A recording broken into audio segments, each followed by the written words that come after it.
Hello Rafi. জি আসসালাম sir. Class শুরু করবি।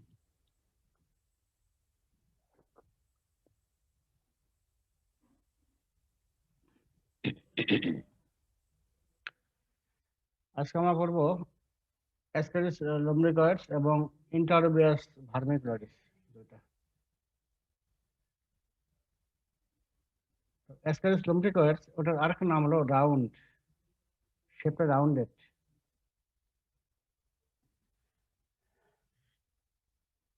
তো থাকে কোথায়? নেমাটোড অলরেডি আমি সেদিন ইন্ট্রোডাক্টরি ক্লাস পড়ানো হয়ে গেছে এবং অ্যানকালোস্টা ডিউডান্ডে এটা পড়ানো হয়, তাই তো? এখন প্রথমে তোমার কোশ্চেন আমরা ধরি যে ইন্টেস্টাইন নেমাটোড কি আছে, এটা অবশ্যই ভালো করে জানবা। যেমন গতকালকে পড়াচ্ছিলাম টিস্যু নেমাটোড, টিস্যু নেমাটোডের মধ্যে তোমার কি কি আছে ভালো করে জানবো। তারপর আমরা যাবো তোমার হলো উচেরি বেনকপ্তি, এর ভিতরে যাবো। তেমনি তোমার এখানে ধরবো তোমার হলো নেমাটোড, ইন্টেস্টাইন নেমাটোড কি আছে, কিছু আছে স্মল ইন্টেস্টাইন, কিছু আছে লার্জ ইন্টেস্টাইন, তাই তো, বা ভার্মাম অ্যাপেন্ডিক্স। যাই হোক, তো অ্যানকালোস্টা ডিউডালি থাকে কোথায়? স্মল ইন্টেস্টাইন, পার্টিকুলারলি জেজুনাম, তাই তো। আইলিয়াম এন্ড যেটা এরকম থাকে। তো ঠিক ওই রকমই তোমার এই যে অ্যাসকারিস লুম্ব্রিকয়েডস, এটাও থাকে তোমার হলো lumen of the small intestine, particularly jejunum of man, এবং maintain position by its muscle tone. এই তো ওখানে থাকে, কিভাবে থাকে, পড়ে যাওয়া তো একটা তো লুমেনও থাকে, মাসেল টনের মাধ্যমে পিছিয়ে থাকে। মরফোলজি,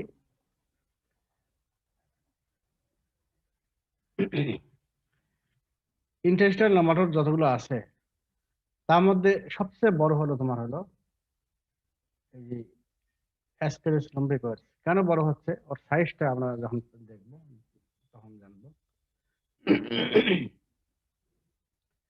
এবং কালারটা কেমন, when fresh from the intestine it is loud brown or pink in color, but it gradually changes to white. যখন তোমার স্টুল দ্বারা পাস হচ্ছে, ডিফিকাল্ট জনগত, তখন কিন্তু পিঙ্কিশ কালার বা লাইট ব্রাউন বলতে পারো। তারপরে আস্তে আস্তে যখন আমরা এই এনভায়রনমেন্টে আসলো, সে চেঞ্জ হয়, সে হোয়াইটিশ কালার দেখা যায়, হোয়াইট কালার। ঠিক আছে, শেপটা rounded and tapers and both ends। এই জন্যই কিন্তু বলা হয় তোমার রাউন্ড ওয়ার্ম। এই রাউন্ড হওয়ার জন্যই তোমার round worm, rounded and tapers and both ends। এবং anterior is thinner than the posterior। এবং এখানে কি আছে, এটা ডাইজেস্টিভ সিস্টেম সবই আছে, তাই তো। ডাইজেস্টিভ সিস্টেম কি কমপ্লিট, ওরাল অ্যাপারচার আছে, মাউথ ক্যাভিটি আছে, ইসোফাগাস আছে, ইন্টেস্টাইন, লার্জ ইন্টেস্টাইন, অ্যানাস সবই আছে। হুম? এবং এই যে মাউথ ক্যাভিটি আছে তোমার, মাউথ এখানে আছে যে মাউথে তোমার তিনটা দাঁত থাকে। থ্রি, মাউথের মধ্যে তোমার লিপ থাকে, লিপের মধ্যে দাঁত থাকে, টিথ, একটা ওয়ান ডর্সাল এবং টু ভেন্ট্রাল, পিছনে একটা আর দুইটা সামনে। আর তোমার অ্যাঙ্কাউলার দুটো ওখানে কটা ছিল? স্যার, সিক্সটা, তাই তো। জি স্যার, সামনে চারটা পিছনে দুইটা। দুইটা। এইখানে যেমন দেখো, তাহলে এখানে অর্ধেক আসলো। এখানে তোমার এই যে লিপ দেখো, লিপে টিপগুলো অতটা ভালো দেখা যাচ্ছে না। এখন অ্যাডাল্ট তোমার হলো, আর তোমরা জানো যে এখানে কি বডি ক্যাভিটি থাকে, তাই তো। নেমাটোডে কি থাকে, বডি ক্যাভিটি থাকবে, এবং বডি ক্যাভিটির মধ্যে ডাইজেস্টিভ সিস্টেম এবং রিপ্রোডাক্টিভ সিস্টেম কি ফ্লোটিং করে থাকে, তাই না? এটা তো জানো। এবং এর আরেকটা স্পেশাল ক্যারেক্টার হলো কি, এই বডি ক্যাভিটি এর মধ্যে কিছু ফ্লুইড থাকে। হুম, ফ্লুইড থাকে যেটা হলো ইরিটেটিং, এবং এটাকে বলা হয় অ্যাসকারন অথবা অ্যাসকারেস। এটা হাইলি টক্সিক। এবং এটার জন্য তোমার অ্যালার্জি হয়, যার তোমার যে হেলমেন্থিক ইনফেকশন হয়, এটার কারণে তোমার অ্যালার্জিক ম্যানিফেস্টেশন এই কারণে হয়। তাহলে কি বলবো, যে digestive system and reproductive system organs float inside the body cavity which contain irritating fluid, এবং এই irritant action due to the presence of a substance called ascaris এবং ascaron. Allergic manifestation seen in infected individual. Life span কত? less than year, 1 বছর কম হয়। আর তোমার অ্যাঙ্কাইলোসিস literally কতদিন ছিল বাস্তব? ওটা বেশি, ডবল অনেক বেশি ছিল। এখানে কিন্তু এটা ছোট, এটা বড়, কিন্তু বাসে কম।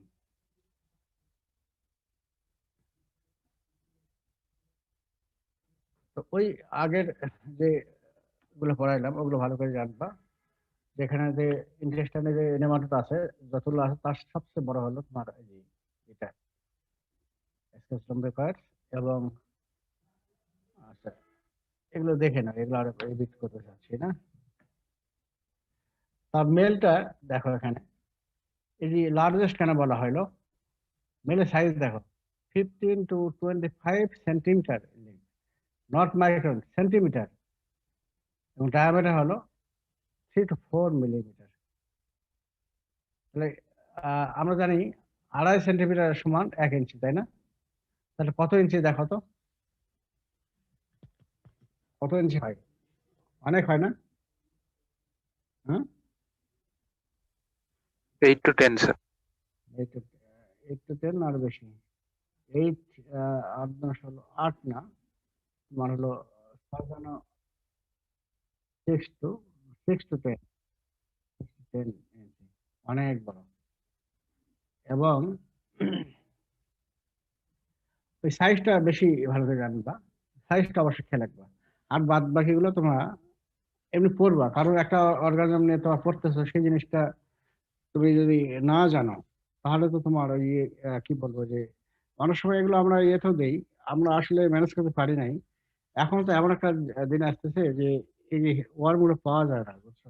অনেক জায়গায় তোমার কিন্তু এই যেগুলো আমরা স্পটিং এ দিই, আমি অনেক কালেকশন করার চেষ্টা করলাম কিন্তু পারতেছি না এগুলো। স্পটিং দিলে সুবিধা হয়তো এগুলো। তো এগুলো পড়বা, কারণ তোমার প্র্যাকটিক্যাল নয়, প্র্যাকটিক্যাল তোমার লাগবে। একটা অর্গানিজম, এটা অর্গানিজম বলবো না, এটা তো অনেক কি, অনেক বড় এটা। তারপর দেখো, tail end of the male is curved ventrally in the form of hook having a conical tip.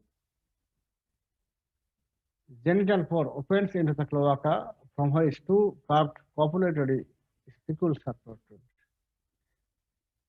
Genital pore open করবে cloaca.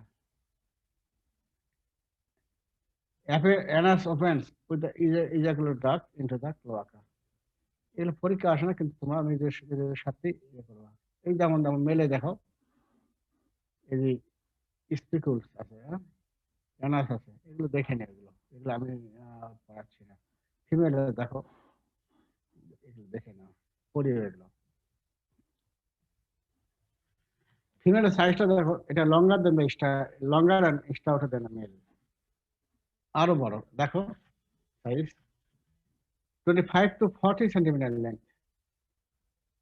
তাহলে 10 ইঞ্চি থেকে কত হচ্ছে,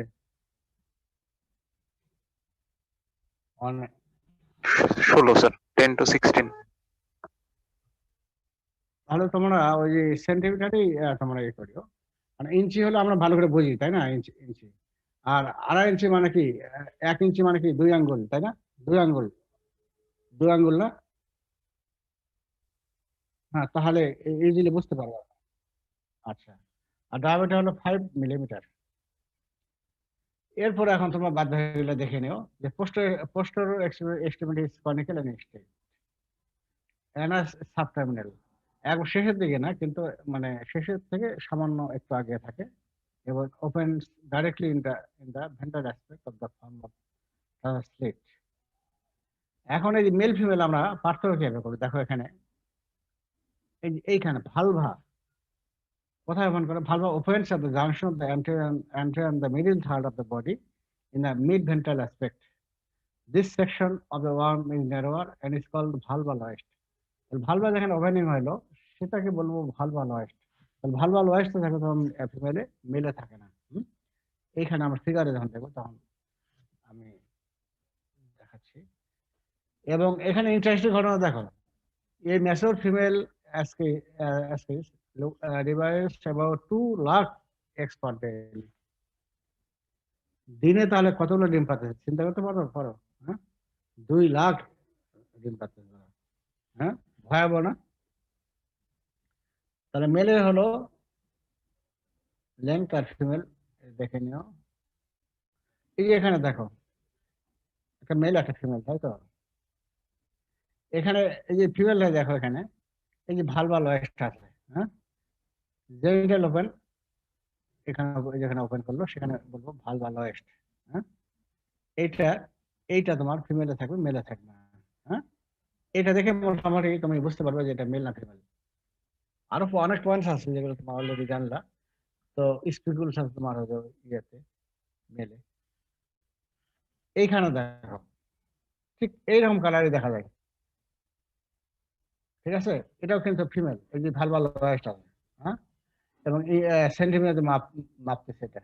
হ্যাঁ, তোমার কি কখনো দেখছো এগুলো? দেখো নাই, হ্যাঁ তাই না? স্যার। Yes. দেখেছি স্যার। এই দেখো আরেকটা দেখো, এই যে এটা দেখো। হুম, তবে এইরকম দেখা যাবে। ঠিক আছে, এটা একবারে তোমার এই যে স্টুল থেকে যখন পাস হলো না, ঠিক ওই তখনই এটা একটা।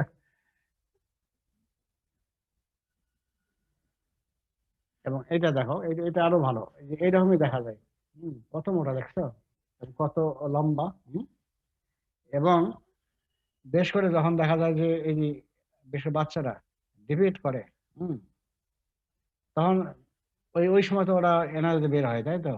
তো এনার্জি কিন্তু সহজে বের হতে চায় না, তখন করবে কি, তোমার ওই যে বাচ্চারা ওই অর্ধেক বের হয়ে আসলো আর অর্ধেক তোমার ঝুলে থাকবে। ও করবে কি, আরো ভিতরে ঢোকার চেষ্টা করে, বুঝছো? বাচ্চা তখন তো কাঁধে কাঁধে একবারে দৌড় দিবে তো ভয়ে, যে ওর এনার্জি কি বের হলো। এখন আসে বলবে, মা আমার আমার আমি মরে গেলাম। হম, তখন দেখা যাচ্ছে সে ঝুলতেছে, মা তখন ওই হাত দিয়ে বের করেছে।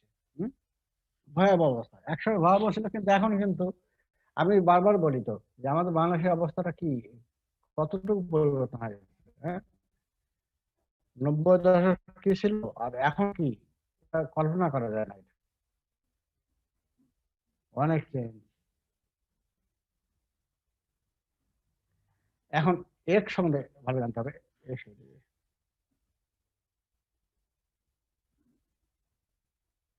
একটা নিয়ে আমরা জানবো। এর হলো 2 ধরনের, একটা ফার্টিলাইজড এগ এবং আরেকটা হলো আনফার্টিলাইজড এগ। আনফার্টিলাইজড এগ এটারও তোমার মোটামুটি ওই যে অ্যানকোলাসটা ডুনালি ওর মতোই, rounded or oval shape. Length কত? 60 to 75 micron in length, 40 to 50 micron in depth. আর তোমার আজকে অ্যাঙ্কলাস ডিউটারলি কত ছিল?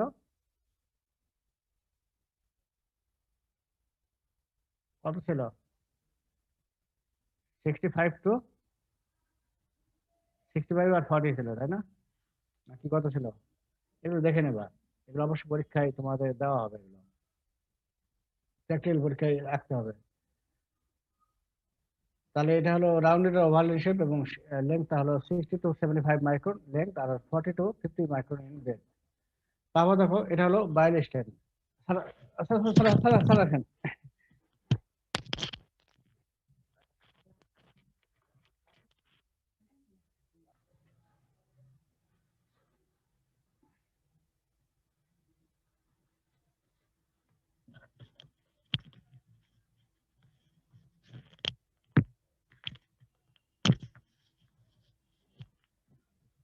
তারপরে একটা জিনিস,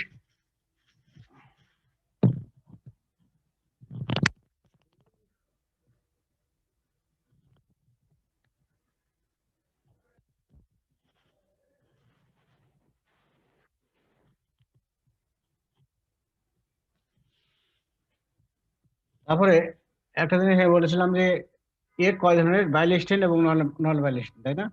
বাইলিস্টেন একটা ফর্মুলা বলছিলাম কি, এটিটি, তাই তো? এটিটির মধ্যে এখানে তোমার অ্যাসকেরিস বের করতে হবে এতে।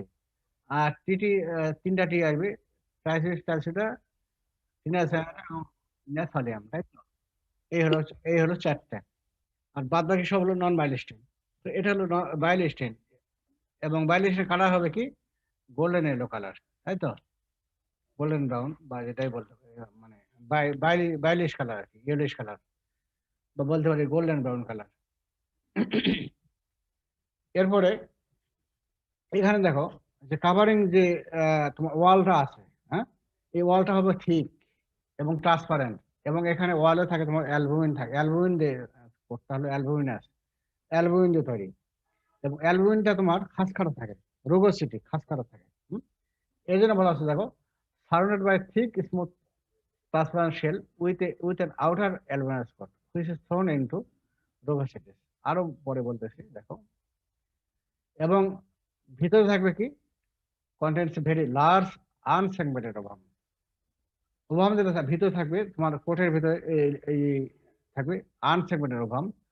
আর এরপরে দেখো, flows in saturated solution of common salt. মোটামুটি এটা কমন জিনিস, সব তোমার যতগুলো এক আছে সবগুলোই তোমার কিন্তু ওই তোমার হলো ফ্লোটিং করে থাকে তোমার এই সলিউশনে। এখন দেখো এখানে এই যে ফিগারটা দেখো, তাহলে আমরা কি বললাম, এটা হলো সেকশন, এই দুটো হলো সেকশন। দেখো আমি কি বললাম যে কাভারিং লেয়ারটা কি থাকে, থিক এবং থিক, তাই তো? এবং অ্যালবুমিনাস, এবং অ্যালবুমিন, যে অ্যালবুমিন দ্বারা গঠিত, এই অ্যালবুমিনটা কি রুগোসিটি, মানে কি খাস কাটা, এই যে ভিতরে ভিতরে এই যে এগুলো খাস কাটা, খাস কাটা হয়নি, তাই তো? এবং বাইরে এটাও দেখো, এটা কিন্তু আনসেগমেন্টেড, দেখো বাইরে খাস কাটা, ঠিক আছে? এই দেখো খাস কাটা। তারপরে এখানে দেখো, এখানে দেখো যে ওভাম ভিতরে আছে, ওভাম, ওভামটা কি আনসেগমেন্টেড, হ্যাঁ। আর অ্যাঙ্কাইলোস্টোমা ডিউডেন্ট, ওখানে কি পাইছিলাম, ওখানে সেগমেন্টেড পাইছিলাম, এবং কি 4 ব্লাস্টোমিয়ার, তাই তো? চারটা ইয়ে ছিল, এখানে কিন্তু কোনো সেগমেন্ট নাই, হ্যাঁ। এই তাহলে একটা রাউন্ডেড আর ওভাল ইন শেপ, আর বাইলিস্টেন, আর একটা হলো এটা কি, thick transparent shell with an outer albuminous coat which is thrown into rugosities. তাহলে বাইরে থাকবে অ্যালুমিনিয়াস কোট থাকবে, এবং এটা কি খাস করে থাকবে, এবং ভিতরে থাকবে তোমার আনসেগমেন্টেড ওভাম। আর স্যার, হ্যাঁ, floats in solution of common salt, sir এইখানে মানে কি ফেসেসটা দিয়ে দিলে ভেসে যায় ডিমগুলা, এরকম কিছু স্যার? হ্যাঁ, হ্যাঁ, যখন আমরা ওই যে আহ, দেখার নিয়ম অনেক আছে, তো ডাইরেক্টলি তো তোমার ওই যে মানে ভালো দেখার জন্য এগ যাতে বেশি পাওয়া যায়, ওই জন্য আমরা করি কি, যেহেতু প্র্যাকটিক্যালি অনেক সময় করি না, নিয়ম ওই কনসেপ্ট বলা হয় কনসেন্ট্রেশন মেথড। ওই যে কমন সল্ট সলিউশন বানাইলাম, বানানোর পরে তোমার এগ, তোমার তোমার ইয়েগুলো দেবো, কি বলে যে তোমার ওই যে স্টুল দেই, ঠিক আছে? দিলে হবে কি, তোমার ওই যে যদি এগ থাকে তাহলে ওটা ফ্লোটিং করবে, উপরে থাকবে, ওইটা আমরা দেখি তখন। ওটা খালি চোখে দেখবো না, মাইক্রোস্কোপে দেখলে বেশি পাওয়া যাবে, ঠিক আছে? এগুলো তোমার ভুলে যাবে, এগুলো তোমাদের জন্য প্রয়োজন নেই। হ্যাঁ, এবং প্র্যাকটিক্যালি আমরা এটা করিও না, আমরা এমনি তোমার ওই যে স্টুল নিয়ে নর্মাল স্যালাইনে মিক্স করলে আবার দেখি, দেখ তোমার এগুলো আর অত ইয়ে করিও না।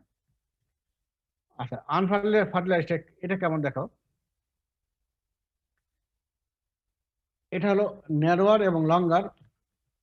আগেটা ছিল হলো রাউন্ডেড আর এলিপ্টিক্যাল, তাই তো? আর এটা হলো ন্যারোয়ার এবং লঙ্গার, ন্যারো এবং লং অনেক, তাই তো?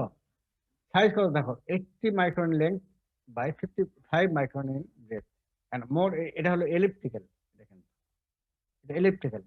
আর কি আছে, ব্রাউনিশ কালার, এটা হলো বাইলিস্টাইন। এবং এখানে স্পেল কারেক্ট দেখো, has a thinner shell with irregular coating of albumin. এখানেও অ্যালুমিন আছে, কিন্তু অ্যালুমিনটা তোমার ইরেগুলার, আগেটা ছিল রেগুলার কিন্তু। এবং ভিতরে তোমার থাকবে কি, ওভাম যেটা আছে, স্মল অ্যাট্রোপেট ওভাম, এবং with central mass of large granule. এবং এইটা কিন্তু আবার does not float in salt solution, এখানে তোমার যে যত গ্রানুল বেশি থাকে যার ফলে এর ওয়েটটা বেশি হয়। হ্যাঁ, যার ফলে এটা সলিড সলিউশনে বেশি থাকে না। তাহলে আমরা ফিগারে দেখে নেই, দেখো এখানে আগেরটাই, এটা হলো তোমার আনফার্টিলাইজড। এখানে দেখো উপরে কাভারিংটা কি, এই যে অ্যালুমিনিয়াম কোট থাকলো, এবং এটা থিন কিন্তু, আগেটা কি ছিল, থিক ছিল, তাই তো। এবং এটা দেখো ইরেগুলার, এই খাস করে এই যে অ্যালুমিনিয়াম যে এই যে রোগোসিটি আছে, রোগোসিটিটা কি, এটা কি দেখো, রেগুলার কি, এটা ইরেগুলার। আবার ভিতরে দেখো, আগে দেখলাম কি ওভামটা অনেক বড়, তাই তো। আর এখানে এখানে দেখো ওভাম দেখাই যাচ্ছে না বলতে গেলে। এটা হলো স্মল অ্যাট্রোপিট ওভাম, যেহেতু এটা ফার্টিলাইজড হয়নি, স্মল অ্যাট্রোপিট ওভাম, এবং পরিবর্তে কি থাকবে, এই অনেক গ্র্যানুল থাকে, দেখো এই গ্র্যানুল, ঠিক আছে। আর আগেটা আবারও ভালো করে দেখো, দেখো এই যেখানে এই যে কোট, অ্যালুমিনাস কোট থাকবে, হুইচ ইজ থ্রোন ইন রুগোসিটি, এবং এই রুগোসিটি গুলা কি রেগুলার। হ্যাঁ, আর ভিতরে থাকবে আনসেগমেন্টেড ওভাম। বড় বুঝছো তো, এই হলো তোমার হলো ফিগার। এবং যখন ওই তোমার এই আমরা রিপিট করি, তখন কিন্তু যদি ইনফেক্টেড পার্সন হয় তাহলে কিন্তু তোমার তোমার ফার্টিলাইজ ওভাম ওটাই বের হয় স্টোর দ্বারা। হুম?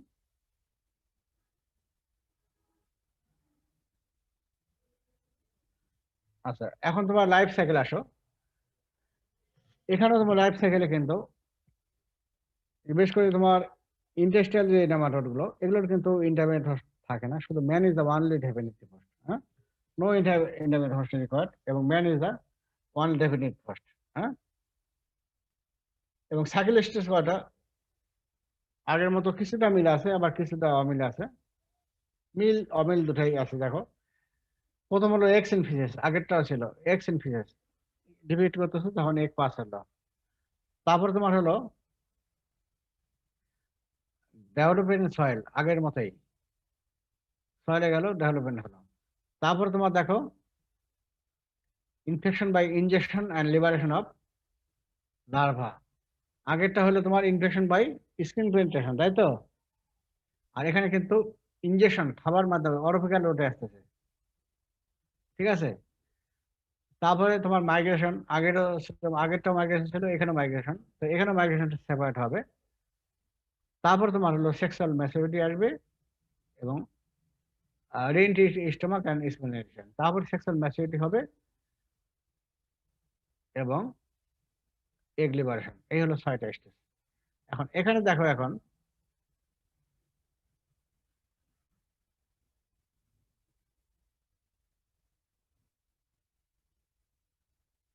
eggs in feces, fertilized eggs containing the unsegmented ovum are passed with the feces। তাহলে যে ফিসের সময় যে ডিমটা লে ডাউন করতেছে, ওর মধ্যে কি থাকে, আনসেগমেন্টেড ওভাম, এটা আমরা অলরেডি জানছি। ফার্টিলাইজ, এখানে দেখো শুধু ফার্টিলাইজ আসলো, আনফার্টিলাইজড কিন্তু আসবে না, ওখানে কিন্তু ফার্টিলাইজ না হওয়া পর্যন্ত সে আসবে না, ওখানেই থাকবে সে।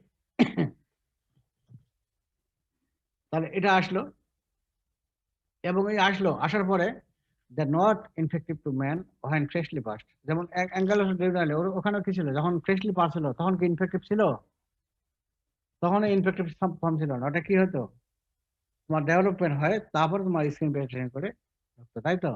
ফাইলিফর্ম লার্ভা তৈরি হয়ে তারপরে ওটা স্কিন পেনিট্রেশনের মধ্যে প্রবেশ করতো। এখানে দেখো এই যে ফ্রেশলি যেটা পাস হলো, নট ইনফেক্টিভ টু ম্যান, এরপরে দেখো তারা ডেভেলপ করবে, ডেভেলপমেন্ট ইন সয়েল। এখানে কি হবে, a rhabdiform larva is developed from the unsegmented ovum within the eggshell in 10 to 14 days time, which is infected to man। তো ওই ইগের ভিতরে এই যে একটা আছে, ওর মধ্যেই তোমার র‍্যাবডিটিফর্ম লার্ভা তৈরি হবে। সময় কত, 10 to 14 days টাইম, 10 থেকে 40 দিনের মধ্যেই ওটা এগশেলের ভিতরেই তোমার হলো লার্ভা তৈরি হলো, নামটা হলো কি, র‍্যাবডিটিফর্ম লার্ভা। এই র‍্যাবডিটিফর্ম লার্ভা এটাই হলো ইনফেক্টিভ ফর্ম টু ম্যান। হ্যাঁ, এবং এইখানে একটা, এই সময় একটা মল্টিং হবে। এরপরে দেখো infection by ingestion and liberation of larva. এখানে কি হলো, এই যে লার্ভা তোমার এই যে তোমার সয়েলে আসলো, এখানে তোমার যে ভেজিটেবল, তারপর তোমার ফুড, খাবার পানি, এগুলো এগুলোকে যদি কন্টামিনেট করে, সেগুলো যদি আমরা খাই, তাহলে আমাদের বডিতে প্রবেশ করলো। ঠিক আছে, এটাই বোঝাচ্ছে when ingested with food, drink or raw vegetables, the embryonic eggs pass down to the deuterium and deuterium আসলো and replicated from larva are liberated with the help of diastasis. ঠিক আছে, যখন deuterium আসলো, তখন কি হবে, এই যে deuterium যে জুইস আছে, ডাইস্টিক জুইস, ওই যে এক্সেলের উপরে কাজ করলো এবং এক্সেলটা রাফসার হলো, তখন এই যে একটা তোমার লার্ভাটা বের হয়ে আসলো, ইমব্রায়োনিক এগ, মানে কি এই যে রেপ্লিকেবল লার্ভাটা বের হয়ে আসলো। ঠিক আছে, এরপরে দেখো মাইগ্রেশন থ্রু লাংস। এরপরে এটা কি হবে, লার্ভা তখন কি আসলো, small the larva liberated in the small intestine do not directly develop into massive worm. এরা কি হলো, newly hatched larva burrow their way through the mucous membrane of the small intestine are carried out by the portal surface of the liver. মানে এরা হলো কি, small intestine আসলো, সেখানে তোমার এই small intestine mucus membrane pass করে পরাসর করে তোমার আসলো কোথায়, ওখানে তোমার পোর্টাল সার্কুলেশনের মাধ্যমে আসলো লিভারে, এবং লিভার থেকে তখন তোমার আবার যাবে কোথায়, সিস্টেমিক সার্কুলেশন, তাই তো, ওইখানে চলে যাবে তোমার হলো। তারপর দেখো final they pass out the liver and right heart. লিভার থেকে তোমার ব্লাড সাপ্লাই যাবে কোথায়, সিস্টেমিক সার্কুলেশন গেল, তাহলে ওটা আবার যাবে, রিটার্ন যাবে কোথায়, রাইট হার্ট, রাইট হার্ট থেকে তোমার পালমারি সার্কুলেশন চলে যাবে। ঠিক আছে, এখানে মোল্টিং দুইবার হবে, একটা হলো 5th R 6th day, and সেকেন্ডটা কখন হবে, আপনাদের 10th ডে। এরপরে লাং অ্যালভেওলাই এখানে প্রবেশ করবে। লাং অ্যালভেওলাই থেকে তখন আবার দেখো, ওই যে আগের মতোই দেখো, from the lung alveoli the larva crawl up the bronchi, trachea, larynx, pharynx, solid esophagus থেকে আসলো stomach, upper part of explanation. তেমন হলো যখন অ্যালভেওলাই আসলো, তোমার যখন ওই যে কি বলে ইয়েতে আসলো, ওই যে তোমার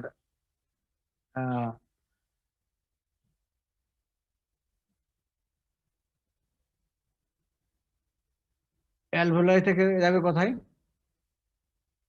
ব্রঙ্কাই, তা ব্রঙ্কার উপরে কি আছে, ট্রাকিয়া, ট্রাকিয়ার উপরে কি আছে, ল্যারিংস, ল্যারিংস থেকে তোমার তারপর কি এপিগ্লোটিস ক্রাউড করে যাবে তোমার ইসোফেগাসে কাছে, তাই তো, ফ্যারিংসে, ফ্যারিংস থেকে ইসোফেগাসে যাবে, তারপর তোমার হলো স্মল ইন্টেস্টাইন গেল। ঠিক আছে, এই সময় আরেকবার মল্টিং হবে between the 25th and 29th day of infection. এরপরে ইন্টেস্টাইন আসলো, এখানে কি হবে, sexual maturity and egg liberation. Sexual maturity হবে এই সময়, the larva grow into adult worm and become sexually mature. The gravid female begin to discharge eggs in the stool. Adult হলো, তারপরে মেল ফার্টিলাইজ ফিমেল, এবং female তখন পাসওয়েট egg, যার ফলে একটা আবার তোমার স্টুল দ্বারা পাস হবে, আবার সাইকেল এই দেন রিপিটেড। এটা হলো তোমার লাইফ সাইকেল। এবং এখানে মোল্টিং 4বার হয় মোটমাট, একটা হলো যে ওই আউটসাইড হবে এগের ভিতরে, আরেকটা লাংসে 2বার হবে, আরেকটা হবে ইন্টেস্টাইন 1বার হবে। আমরা ফিগারে দেখি, ফিগারে এখানে দেখো, আমরা যখন ডিফিকেট করতেছি, ভালোভাবে দেখো, তাহলে পাস হলো কি, আমরা যখন ডিফিকেট করতেছি তখন কি fertilized ovum are passed the faeces, এবং ওর মধ্যে কি থাকে, আনসেগমেন্টেড ওভাম, তাই তো। এবং যখন পাস হলো, they are not infective to man, এটা খেয়াল রাখবা।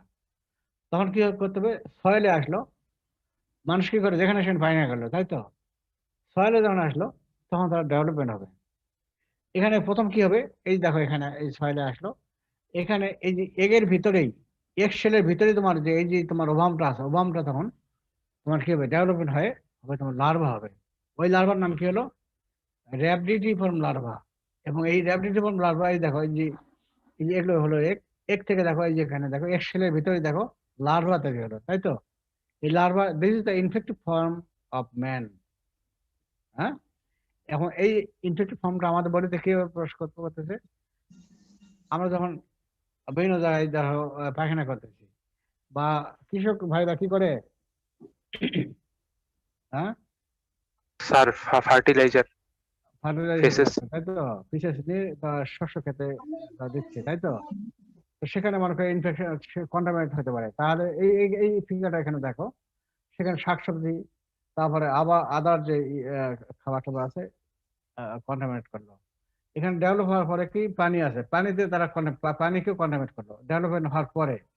এখন দেখো, এই তোমার সালাদ খাচ্ছ বা কিছু এগুলো খাচ্ছ, র ভেজিটেবল খাচ্ছ, খাই না আমরা, বা প্রপারলি কুকিং হলো না, তাহলে কি হবে? এগুলো তখন আমাদের এর মাধ্যমে আমাদের বডিতে আমরা খেয়ে ফেললাম, এই যে খাচ্ছি তাই তো, খেয়ে ফেললাম, ভালো কথা। তারপরে গেল কোথায়?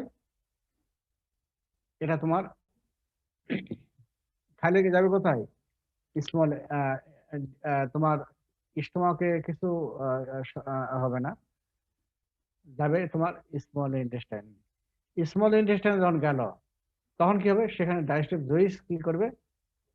ওর উপরে এক্সেলটাকে তোমার ডিস্টার্ব করে দেবে, এবং ওখানে লিভারেট কি হলো? লার্ভাটা লিভারেট হলো। ঠিক আছে। এখন এই লার্ভা লার্ভা আমরা অ্যানকাইলোসিস কি দেখছিলাম? যে লার্ভা থেকে ডাইরেক্টলি কিন্তু ওখানে অ্যাডাল্ট হলো, সেক্সুয়াল ম্যাচার হলো। কিন্তু এইখানে অ্যাসপিস রেকর্ডের ক্ষেত্রে এইখানে তা কিন্তু হবে না। এরা করবে কি? লার্ভাটা আসলো, প্রথম এদের জায়গার পছন্দ হবে না, এই জন্য আমি বলি কি, এরা তখন ট্রাভেলিং করা শুরু করবে। এরা বিশ্ব ভ্রমণে বের হবে, যে বিশ্ব ভ্রমণে বের হয় কোন জায়গায় তোমার ওই যে কোন দেশটা ভালো, যে আমি তখন করবে কি, তখন ও এই স্টোমাক ওয়াল পার্টস করে, এখানে তোমার ব্লাড সাপ্লাই কি আছে, পোর্টাল পোর্টাল ভেন আছে না এখানে, পোর্টাল ভেনের মাধ্যমে তোমার চলে গেল লিভারে। লিভারে যখন চলে গেল, লিভার থেকে ব্লাড আলটিমেট তোমার আবার ড্রেন কোথায় হবে? রাইট হার্ট, তারপরে রাইট রাইট অ্যাট্রিয়াম, তারপরে রাইট ভেন্ট্রিকল, তারপরে কি যাবে? ওখানে যাবে তোমার কি,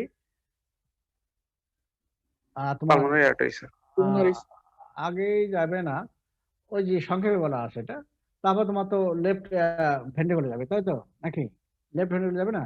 লেফট ভেন্ট্রিকল, তখন তোমার লেফট ভেন্ট্রিকল থেকে সম্পূর্ণ অর্গানই তখন তোমার ওই চলে যাবে।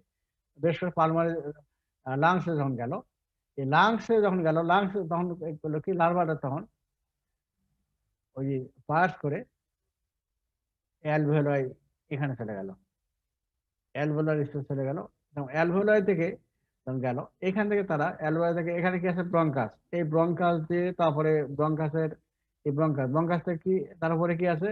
ট্রাকিয়া, তার উপরে কি আছে? ল্যারিংস, তাই তো, ল্যারিংস আছে তাই তো। ল্যারিংস থেকে তারপরে কি আছে তোমার উপরে? এখন আসো, এখানে এপিগ্লটিস, এপিগ্লটিস থেকে এটা ট্রাভেল করে তোমার ইসোফাগাস কাছে, তোমার হলো ফ্যারিংস আসলো, ফ্যারিংস থেকে তোমার কি আসলো? তারপর তোমার ইসোফাগাস আসলো, ইসোফাগাস থেকে তোমার আবার তোমার এই যে স্মল ইন্টেস্টাইন আসলো। ঠিক আছে। এসে তখন দেখলো যে আমি এতক্ষণ ভ্রমণ করলাম, করে তার কিন্তু ওই যে আগের যে প্রথম যেটা যেখানে আসছিল ওটাই তার পছন্দ হবে। তখন এইখানে সে সেটেল ডাউন করলো, এবং এই লার্ভা থেকে তখন সে ম্যাচিওর হবে। ঠিক আছে। ম্যাচিওর হলো, মোল্টিং কয়বার হলো এগুলো আমি আর কিন্তু বললাম না, এগুলো তোমার সময়গুলো আমি আর বললাম না, এগুলো দেখে নিও। এখন তোমার দেখো, এখানে হওয়ার পরে তোমার সেক্সুয়াল ম্যাচিওর হলো, ফিমেল মেল ফার্টিলাইজ ফিমেল, এবং ফিমেল কি করবে তখন? এগ লিভারেট করবে, এবং একটা কি করে, ফিমেল লিভারেট করে কত per day? 2 lakh. 2 lakh. Miracle, হ্যাঁ, ছোট্ট প্রাণী, অথচ দেখো 2 লাখ এগ পাচ্ছে। তারপর তোমার এই যে একটা যখন আবার ফার্টিলাইজ একটা আবার যখন স্কুল দিয়ে পাস হবে, তখন সেটাকে আমি বলবো কি, এইভাবে সাইকেলটা রিপিট হবে। হ্যাঁ, এখন বুঝছো তো? তাহলে এইভাবে এই জিনিসটা করবো। এখন এইখানে তোমার কোশ্চেন এখানে থাকবে যে ইনফেক্টিভ ফর্ম কোনটা? এগ কন্টেনিং র্যাপিডিটি ফর্ম লার্ভা, হ্যাঁ, বা এমব্রায়োনেটেড এগ, এটা দুটাই বলতে পারো, ওটা পরে আসতেছি আমি। আর মোড অফ ইনফেকশন পরে আসতেছি। এখন এইখানে তোমার কোশ্চেন আসবে, যেমন গতকালকে যে কোশ্চেন কাল বলেছিলাম যে তোমাদের প্রবলেম বেস কোশ্চেন দেওয়া হয় অনেক সময়, যে মেডিকেল স্টুডেন্টরা স্টুল নিয়ে তোমার এক্সামিন করতেছে, তোর হাত কন্টামিনেট হলো, তাহলে তোমার কি ইনফেকশন হবে? No sir. হবে না, কারণ এখানে আগে আগে তোমার ডেভেলপমেন্ট হতে হবে, মাটিতে যাবে সেখানে ডেভেলপমেন্ট হবে, তারপরে তো সেটা মানে তোমার ডেভেলপমেন্ট র্যাপিড লার্ভা হবে, তারপর তোমার খাইলে তারপরে হতে হবে, তাই তো? ডেভেলপ হবে না, কি কারণে হবে না ওই কারণটা তোমার লেখেন তো, ঠিক আছে? তা ওই জিনিসটা তোমরা খেয়াল রাখো। আরেকটা কোশ্চেন আসবে যে what the organ travels by Ascaris lumbricoides বা অ্যাঙ্কেলোডিনালি, তখন লাইফ সাইকেল পুরোটা লাগবে না, তখন তোমার ওই যে এখানে শুরু করবা যখন এক থেকে শুরু, এক যখন তোমার ওই যে প্রথম প্রবেশ করলো কি, এই যে এখানে তোমার ইয়ে করো, এই যে দিবা সময় তোমার হলো এই যে এইখান থেকে স্টেজ 3 থেকে দেবা, এখান থেকে তোমার কিছু অংশ বাদ দিয়ে দেবা, এই যে ওয়ান ইনজেস্টেড উইথ ফিট এখান থেকে দেওয়া শুরু করবা, তারপর স্টেজ 3, 4, 5, ঠিক আছে? এই 3টা স্টেজটা দিবা, তাহলেই তোমাদের ভাষায় তোমার লিখবা, তাহলেই তোমার হয়ে গেল। হ্যাঁ, তাহলে কোশ্চেন এইভাবে কিন্তু পরীক্ষায় আসে, রিটেনে ভাইবা তো ধরা হয়। এখন এসো, তাহলে লাইফ সাইকেল বুঝছো তো? স্যার একটা জিনিস যে মোল্টিং মানে স্যার খোলস বদলানো, এটা আসলে কি স্যার আসলে? আসলে হলো ওই যেমন তোমার উসেরের ব্যানকপটি তার কি ছিল, শীত ছিল, শীতটা কি হয়, ঝেড়ে ফেলে ফেলে দেয় না? তো এটাও তেমনই, মল্টিং হলো তোমার ওই যে একটা ডেভেলপমেন্ট স্টেজ, এটাও তোমার হলো ওই যে ওর যে কাভারিং লেয়ার গুলো থাকে এগুলোকে তারা পরিত্যাগ করে, মল্টিং, ঠিক আছে? এগুলো ওই ডেভেলপমেন্ট অত জানার চেষ্টা করে না, আমি এগুলো বলতে চাই না, বুঝছো? তো মোল্টিং শুধু এইটা জানা রাখো যে তাদের যে খোলস গুলো এগুলো বদলাবে, এগুলো বদলায় তারা অ্যাডাল্ট স্টেজে আসবে, আসতে গেলে যে স্টেজ গুলো পাস পাস হয় এগুলোকে মোল্টিং বলা হয়। তো মোল্টিং নিয়েও আমরা অতটা ধরি না, তাও জানে রাখো একটা, যদি আবার পরীক্ষায় রিটেন আসে ভাইবা, তো আমরা অতটা ধরি না, সময়টা একটু জানিও কতবার হয়, জানিও। মোড অফ ইনফেকশনটা অলরেডি আমরা বলছি, সলিং রাইস রাইপ এসকেসিক্স, রাইপ মানে কি, একবারে ম্যাসুর যেটা, হ্যাঁ, ফার্টিলাইজ যেটা সেটা, সলিং রাইপ এক্স, যেটা বলি embryonic eggs with raw vegetable, food raw vegetables cultivated in a soil fertilized by infected human excreta. এই যে কৃষক বলে আবাদ করতেছে, তাই তো? তখন যদি ওই শস্য ক্ষেত্রে যদি কন্টামিনেট হয় ভেজিটেবল, তাহলে সে এগুলো খাইলে হতে পারে। আর কি হতে পারে, water supply may be contaminated, মনে করো যেখানে তোমার পায়খানা করলো বা যেখানে তোমার ওই যে স্টুল দিল, সেখানে তো তোমার কি ডেভেলপ হলে, তাই তো? ডেভেলপ হওয়ার পরে কি হবে, সেখানে আশেপাশে পানি থাকে, পানিকে যে কন্টামিনেট করে, তাহলে সেই পানি খাইলেও হতে পারে। ওগুলো থিওরিটিক্যাল এগুলো।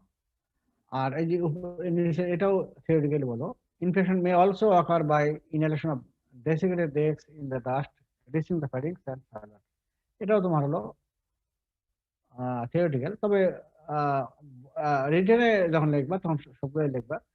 ভাইবাতে মোটামুটি এই যে তোমার যে এটা বলতে পারো, এই যে সর্নেম of ripe eggs with raw vegetable cultivated in soil fertilized by infected human excreta. এই জন্য আমরা অনেক সময় জিজ্ঞাসা করি শহরে তোমার কোনটা বেশি হয়, এই যে অ্যাসকেস রুমেকয়েড এবং অ্যাঙ্কেলোডিউটারি, শহরে কোনটা বেশি হয়, গ্রামে কোনটা বেশি হয়? স্যার শহরে অ্যাসকেরিস লুম্ব্রিকয়েডিস, অ্যাসকেস আর রুমেকয়েড, আর গ্রামে হয় কি? অ্যানকেলোস্টোমা ডিউডেনালিস, নিকেটর আমেরিকানসিস। হুম। কি জানো যে ওদের, ওরা তো ওই খালি পায়ে হাঁটাহাঁটি করে, তাই তো? বিয়ার ফুটে হাঁটলেই ওখানে তাদের বেশি হয়, যেন যেখানে সে পায়খানা করে এবং বিয়ার ফুটে হাঁটাহাঁটি করে। আর গ্রামের লোক তোমার সবজি বেশি খায় কিন্তু, তাই না? গ্রামের লোক তো আর ওই যে খালি পায়ে হাঁটে না, যার ফলে আজকে অ্যাঙ্কেলোডিউডেনালি হওয়ার চান্স কম। হুম। তো তাদের সাধারণত ভেজিটেবলের মাধ্যমে হয়, এই জন্য শহরে সাধারণত এটা বেশি হয়। তাহলে আবার মনে করিও না যে গ্রামে তোমার এই অ্যাসকেস লুম্ব্রিকয়েড হয় না, এটা বলিও না, শহরে সাধারণত এটাই বেশি, এটাই হয়। হুম। এটা লাইফস্টাইল এট এ গ্ল্যান্স এত কিছু জানবো না, খালি হোস্ট কি, single host definite host man, infective form কোনটা, embryonic egg or egg containing larva. এই ইনফেক্টিভ ফর্মগুলো অবশ্যই, এই প্যারাসাইট মানে হলো ইনফেক্টিভ ফর্মগুলো এবং হোস্ট, এগুলো অবশ্যই ভালো করে জানবে, এগুলো কখনো যেন ভুল না হয়। এগুলো আর বলতেছে না, এগুলো থাক। তাহলে এটা জানবা। এখন প্যাথোজেনিসিটি অ্যান্ড ক্লিনিক্যাল ফিচার, এটা বলতে পারি, বা কমপ্লিকেশন অফ অ্যাসকেস ইনফেকশন কি হতে পারে। কমপ্লিকেশন যেটা বলি, ইনফেকশন যেটা হলো, ইনফেকশন বাই অ্যাসকেরিয়াস ইজ নোন, যেটার নাম হলো অ্যাসকেরিয়াস লুমিকয়েড, সেখান থেকে নাম আসলো ইনফেকশনটা বলবো অ্যাসকেরিয়াসিস। এবং এই অ্যাসকেরিয়াসিস দুই ভাবে হতে পারে। এটাকে আমরা দুইটা গ্রুপে ভাগ করবো। একটা হলো কিছু হয় হলো তোমার লার্ভার জন্য, মাইগ্রেটিং লার্ভার জন্য, আর কিছু হয় অ্যাডাল্ট ওয়ার্মের জন্য। ঠিক আছে, লার্ভার জন্য কি হয় দেখো, লার্ভা যখন কখন হবে, লার্ভা যখন মাইগ্রেট করবে, তাই তো, আমাদের বডিতে প্রবেশ করবে, তারপরে মাইগ্রেট হবে, তখন হবে দেখো, লাংসে যখন গেল তখন কি হবে, তখন হতে পারে অ্যাসকেস নিউমোনিয়া। ওটা আরেকটা নাম হলো লোপ্রাস সিনড্রোম। এগুলো থিওরিটিক্যাল, জানে রাখো এখানে। আর যদি নিউমোনিয়া হয় তাহলে কি হবে, ফিভার হতে পারে, কাফ হতে পারে, এবং স্পুটামটা থাকবে রক্ত মিশ্রিত, শ্বাসকষ্ট হতে পারে, ডিসনিয়া। এই কয়টা। আর আরেকটা কি হতে পারে, আর্টেরিয়াল র্যাশ হতে পারে, এবং ব্লাডে যদি হয় যে ইএসএমএল হয়, ইএসএমএল কাউন্ট বেড়ে যাবে, এবং এর জন্য তোমার র্যাশ হয়। তারপরে তোমার হলো এই লার্ভা যখন তোমার সিস্টেমিক সার্কুলেশন চলে গেল, তখন কি হবে, ডিফারেন্ট অর্গানে চলে যেতে পারে, এবং সেখানে তোমার ফিল্টার আউট হবে, এবং যে অর্গানে প্রবেশ করলো সেই অর্গানের ফাংশনটাকে একদম হ্যাম্পার করবে, এটাই বলা হচ্ছে। If the assessed larva pass beyond the pulmonary capillary and reach the general circulation, they are filtered out to various organs where they may set up unusual clinical symptoms. এগুলো সাধারণত মানে থিওরিটিক্যাল, বইতে লেখছে পড়ো। এখন বিভিন্ন অর্গানে গেল তখন কি হবে, disturbance have been reported due to the presence of in the brain is called heart and kidney. তাহলে এই হলো তোমার হলো লার্ভা জানা হলো। ঠিক আছে, তাহলে লাংসে হলো কি কি হচ্ছে, অ্যাসকেস নিউমোনিয়া, সেটাকে বলছি লোপ্লাস নিউমোনিয়া। সেখানে কি হবে, ফিভার হবে, কাফ হবে, এবং স্পুটা মারবে কি, রক্ত মিশ্রিত, ব্লাড টেস্ট, রক্ত মিশ্রিত, তাই তো।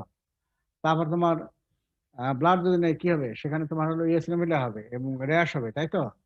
আর লার্ভা যখন তোমার সিস্টেমিক সার্কুলেশন চলে গেল, গেলে কি হবে, বিভিন্ন অর্গানে চলে গেল, এবং সেখানে ফিল্টারিং হবে। ফিল্টারিং হয়, যে অর্গানে ফিল্টারিং হলো পৌঁছিল, সেখানে তার অর্গানটা কিছুটা ডিসফাংশন করবে, যেমন হলো ব্রেইনে যেতে পারে, স্মেল করে যেতে পারে, হার্টে যেতে পারে, কিডনি যেতে পারে। এই হলো তোমার হলো লার্ভার জন্য। আর তোমার ওই অ্যাডাল্ট ওয়ার্ম, এগুলো পরীক্ষায় কিন্তু ইনভ্যারিয়েবলি আসে, বুঝছো। অ্যাডাল্ট ওয়ার্মের জন্য কি হতে পারে, অনেকগুলো। একটা হলো spoliative action, toxic action, mechanical effect, ectopic ascariasis, আরেকটা হলো ওয়ার্নারি অ্যাসকারিয়াসিস।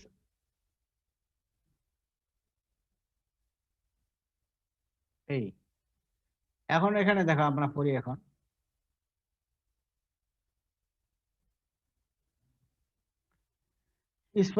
স্পলেটিভ অ্যাকশন কি, স্পলেটিভ মানে কি,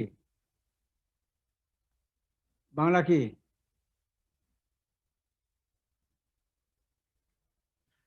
এই আমাদের আমরা যে খাবার খাই, এই খাবারে তারা ভাগ বসাবে এবং খাবারগুলো নষ্ট করবে, বুঝছো।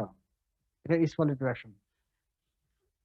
যেমন এই যে তোমার এই প্রোটিন, ভিটামিন, এগুলোকে তারা খেয়ে ফেলে। হুম? খেয়ে ফেললে হবে কি, প্রোটিন এনার্জি ম্যালনিউট্রিশন, পিএম। তোমার যখন পেডিয়াট্রিক্স যাবা তখন এই টার্মটা পাবা। কিভাবে করে, by robbing the host of its nutrition. আমরা যে খাবার খাচ্ছি, সেই খাবারে সে খাবার ভাগ বাড়াচ্ছে, এই খাবারগুলো সে নিজে নিজে সে খায়। তাহলে সেগুলো যদি খায় তাহলে কি হবে, আমাদের প্রোটিন এনার্জি ম্যালনিউট্রিশন। পিএম কি, কোষিকর আর কি, ব্যারাস মাছ, তাই তো, জানো তোমরা। তারপরে ভিটামিন এ যদি ঘাটতি হয় তাহলে হবে নাইট ব্লাইন্ডনেস হতে পারে। আরেকটা হয় কি, ম্যালনিউট্রিশন আরেকটা কারণ হয় বাইলিভাইটিন অ্যান্টি এনজাইমস, অ্যান্টিপেপটিক এনজাইম তৈরি করে। তাহলে স্পলেটিভ অ্যাকশন একটা হলো কি, একটা আমরা যে খাবার খাচ্ছি সেটাকে তারা ভাগ ভাগ সেই খাবারটা খাচ্ছে, খাইলে আমাদের ঘাটতি হচ্ছে কি প্রোটিন এবং ভিটামিন, মেইনলি এটা ঘাটতি হয়, তখন হবে আমাদের রিলিজ হবে কি প্রোটিন, এনার্জি, নিউট্রিশন। তারপরে ভিটামিন এর ঘাটতি হলে হবে নাইট ব্লাইন্ডনেস হতে পারে। আর আরেকটা হয় কি, ওরা তো খাবারে ভাগ ভাগ হচ্ছে, পাশাপাশি আমাদের খাবার যাতে হজম না হয়, ওরা করে কি এই যে কিছু এনজাইম, খাবার হজমে যেগুলো এনজাইম ইয়ে করে, তার বিপরীত তারা কিছু অ্যান্টি এনজাইম তারা সিক্রেট করে, যেগুলো আমাদের হজম হতে দেবে না, তারপর আরো ম্যালনিউট্রিশন হবে। কত খারাপ দেখছো? এটা হলো স্পলেটিভ অ্যাকশন। তারপর টক্সিক অ্যাকশন, তুমি অলরেডি জানো যে এটার বডি ফ্লুইড আছে, বডি ফ্লুইডের নাম কি? বডি ফ্লুইডে একটা তোমার কি টক্সিক সাবস্টেন্স থাকে, নাম হলো কি অ্যাসকারন। অ্যাসকারন বা অ্যাসকারেস। এই অ্যাসকারেস যেন তোমার কি হতে পারে, একটা টাইফয়েড লাইক ফিভার হতে পারে। তো মেইন হলো কি এই ভ্যারাস অ্যালার্জিক ম্যানিফেস্টেশন হতে পারে, এটা মেইন। আর্টিকেরিয়া হতে পারে, ইডেমা অফ দ্য ফেস হতে পারে, কনজাক্টিভাইটিস হতে পারে, এবং irritation of the upper respiratory tract, এইগুলো হতে পারে। তো এই হলো টক্সিক অ্যাকশন। হ্যাঁ, তাহলে body fluid of ascaris when absorbed is toxic and may give rise to typhoid like fever এবং various allergic manifestation, যেমন urticaria, oedema of the face, conjunctivitis এবং irritation of the upper respiratory tract.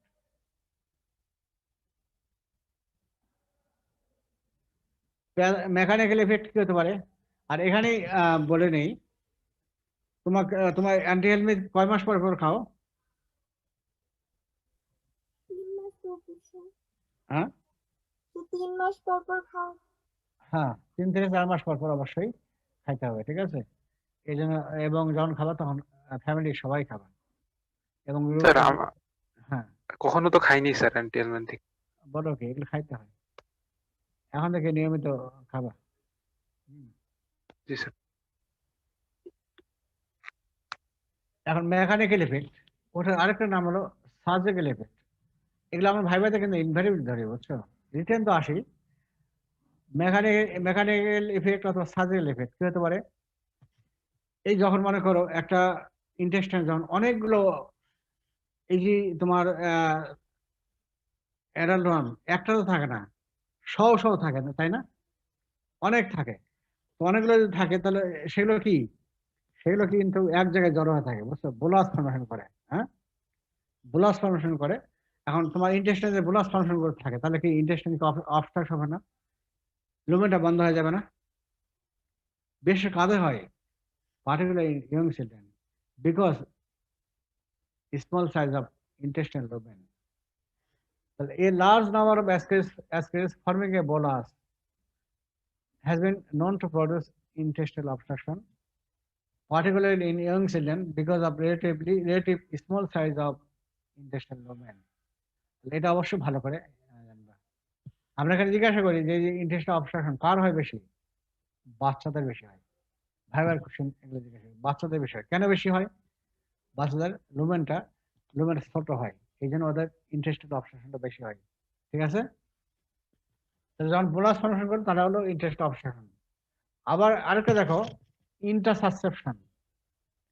যখন তোমার ইন্টেস্টাইনের একটা জায়গায় তোমার অনেকগুলা তোমার বোলাস ফর্মেশন করলো, ওখানে কি ভারী হবে না? ভারী হওয়ার পরে কি ইন্টেস্টাইনের একটা পার্ট আরেকটা পার্টের মধ্যে ঢোকায় যাবে, সেটাকে বলি আমরা ইন্টারসাসেপশন। যখন তোমাদের সার্জারি হয়েছে তাহলে এই টার্মগুলো ভালো করে বুঝতে। তোমার ইন্টেস্টাইনের একটা পার্টে মনে করো 100টা বা 150টা বা 50টা তোমার আছে, তাহলে ওই পার্টে কি হলো, ভারী হলো, তাই তো? তাহলে ভারী অংশটা কি হবে, নিচে তখন আরেকটা পার্টের মধ্যে ঢুকে যাবে, এটাকে বলি আমরা ইন্টারসাসেপশন। তাহলে প্রথম হলো ইন্টেস্টাইনাল অবস্ট্রাকশন, তারপর ইন্টারসাসেপশন। আরেকটা হয় কি, যদি এলিমেন্টারি ক্যানেলে যদি আলসার থাকে আগে থেকেই, তাহলে সেই আলসারটা তারা পেনিট্রেট করতে পারে। It may penetrate through the ulcers of the alimentary canal. হ্যাঁ, ঠিক আছে? তারপর তোমার হলো অ্যাক্ট্রোপিক অ্যাসকেরিয়াসিস। অ্যাক্ট্রোপিক মানে কি, যেখানে থাকার কথা সেখানে থাকবে না, না থেকে অন্য জায়গায় চলে আসবে। হ্যাঁ, যেমন অ্যাক্ট্রোপিক প্রেগনেন্সি, তোমার টার্ম জানো, ঠিক এইরকম দেখো, এইরকম সেটা দেখো। এটা করবে কি, তুমি যখন রাত্রে যখন ঘুমাচ্ছ বা এমনি জায়গায়ও আছো, তোমার নাক মুখ দিয়ে বের হয়ে যাবে। এইরকম কিন্তু অনেক হয়। আমি যখন প্র্যাকটিস করতাম তখন কিন্তু আমি এইরকম রোগও পাইছি। এই বাচ্চা আসছে, তার ওই যে নাক দিয়ে তোমার ইয়ে এসে গেছে তোমার, ওই যে তোমার কি বলে যে অ্যাসিডিটি এসে গেছে। তারপর অপারেশন করতেছো তুমি, তখন তোমার ওই যে আসতে পারে তোমার নাক দিয়ে, বা বমি, অনেক সময় বমি করতেছে, বমির সঙ্গে তোমার হলো আসতে পারে। হুম, এটাই বলা হচ্ছে, এটা হলো active aspiration. Aspiration may come out through the mouth or nose. হ্যাঁ, ঠিক আছে। আবার আরেকটা কি হয়, aspires worms may accidentally enter into the aspiratory process causing suffocation by blocking the rima glottidis or even enter into the bronchus. তারা সেখান থেকে তারা নোজ দিয়ে তোমার একবারে ভিতরেও আসতে পারে। হ্যাঁ, নাকের ভিতরে একবারে রেসপিরেটরি ট্রাক্টের ভিতরে আসতে পারে, যে ব্রঙ্কাসে আসলে আসলে সাফোকেশনে মারা যেতে পারে।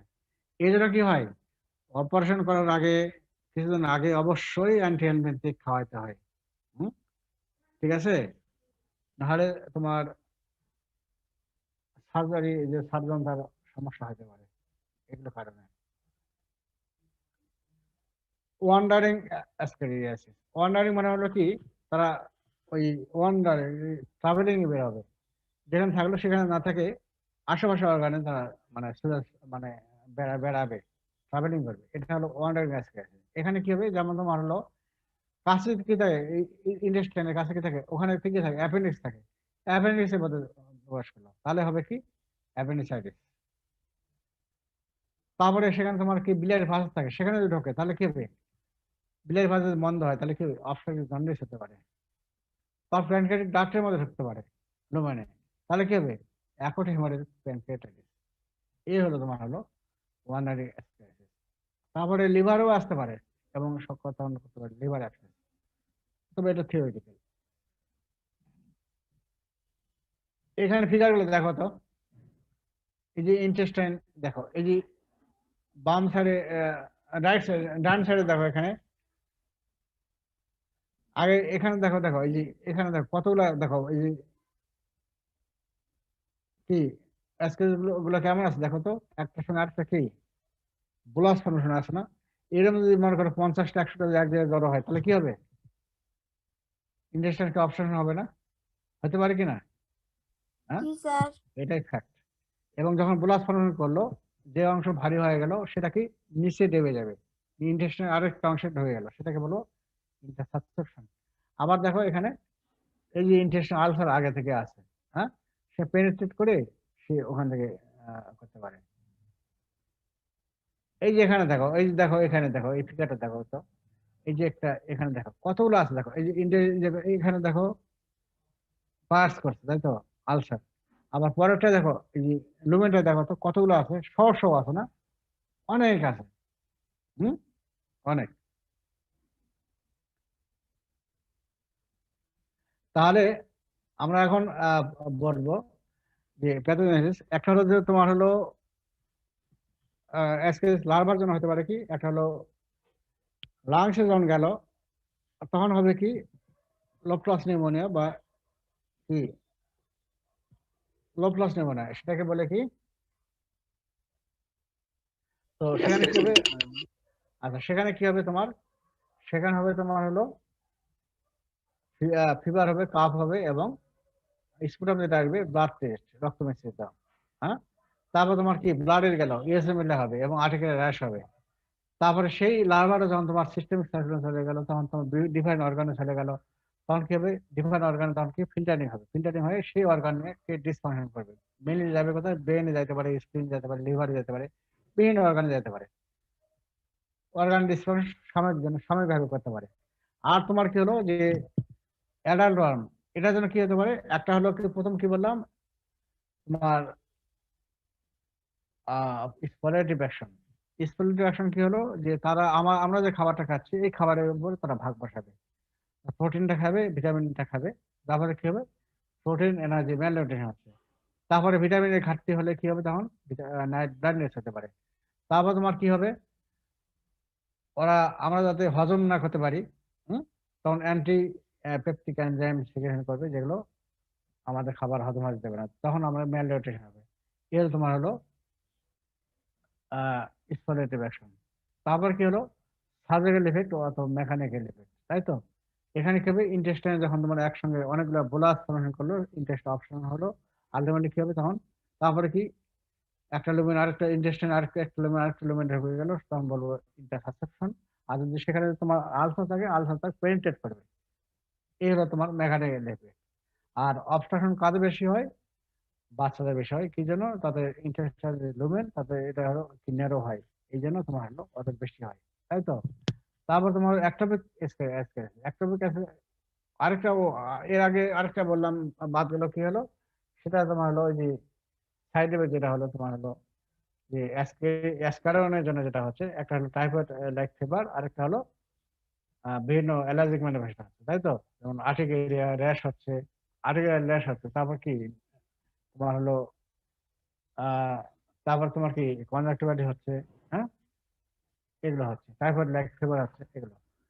তারপর তোমার হলো অ্যাক্টোপিক অ্যাসকারিয়াসিস, এখানে কি হবে, যেখানে থাকার কথা সেখানে না থেকে তারা অন্য জায়গায় চলে যাবে, যেমন তোমার নোজ দিয়ে বের হবে অথবা ভমিটিং এর মাধ্যমে বের হবে, মাউথের মাধ্যমে বের হতে পারে, সব ভমিটিং, তাই তো? তারপরে তারা রেসপিরেটরের মধ্যে বস করতে পারে, করে রেসপিরেটর অপসারণ করতে পারে, হ্যাঁ। আর অনলাইন অ্যাসকারিয়াসিস কি, তারা যেখানে ইন্টেস্টাইনের আশেপাশে অর্গানে চলে যাবে, যেমন তোমার অ্যাপেন্ডিক্স কাছে আছে, সেখানে চলে গেল, তার ওখানে গেলে হবে কি অ্যাপেন্ডিসাইটিস। কাছে আর কি আছে, biliary প্যাসেজ আছে, সেখানে গেলে তোমার হবে অবস্ট্রাকটিভ জন্ডিস হবে। তারপরে ওখানে তোমার প্যানক্রিয়াটিক ডাক্ট আছে, সেখানে প্রবেশ করলো, তাহলে সেখানে হবে কি এখন হেমোরেজিক প্যানক্রিয়াটিস হতে পারে। লিভারে যদি যায় তাহলে হবে লিভার অ্যাবসেস হতে পারে, হ্যাঁ। এই হলো তোমার হলো, ভালো করে জানবা।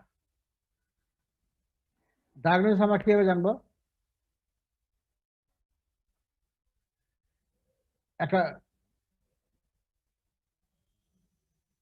স্টুল আমরা এক্সামিন করবো, একটা ডাইরেক্ট এভিডেন্স আর একটা ইনডাইরেক্ট এভিডেন্স। ডাইরেক্ট এভিডেন্স আগে বলি যে হয় অ্যানালন দেখবো অথবা লার্ভা দেখবো বা কি স্টুল এগ দেখবো, তাই তো? আর ইনডাইরেক্ট কোনটা, তার চেঞ্জ কি হয় সেটা, সেলুলার চেঞ্জ বা সেলুলার চেঞ্জ যেটা হয় সেটা। দেখো ডাইরেক্ট ফাইন্ড অফ অ্যানালন, এখানে কি হবে দেখো, in the stool or vomit. Stool, আগে বললাম যে অ্যানালন may pass out spontaneously in the stool or per anum between stool or may be vomited or escape through the nares. Nares মানে কি, নাসারন্ধ্র, তাই তো? এই দুটো পাস হতে পারে। হুম? তাহলে রুগী আসে হিস্ট্রি দেবে কেন, তো যে স্যার এই যে আমার কিন্তু পায়খানা থেকে এরকম এত বড় একটা জিনিস বের হয়, ওরাও চেনে যে কোনটা কোনটা হেলমেন্টস, ওরা ভালো করে চেনে। অথবা বলবে যে বমির মাধ্যমে বের হয়, অথবা নাক দিয়ে বের হয়, হ্যাঁ। এইগুলো তোমার কাছে আসে হিস্ট্রি দেবে। তারপর অ্যান্টি হেলমেন্ট যদি খাওয়া হয়, তখন ওই সময় এই অর্গানিজম গুলো পাস হতে পারে। তারপরে আমরা কি দেখবো, এক্সরে যদি করি, বিশেষ করে বেরিয়া মিল এক্সরে করা হয়।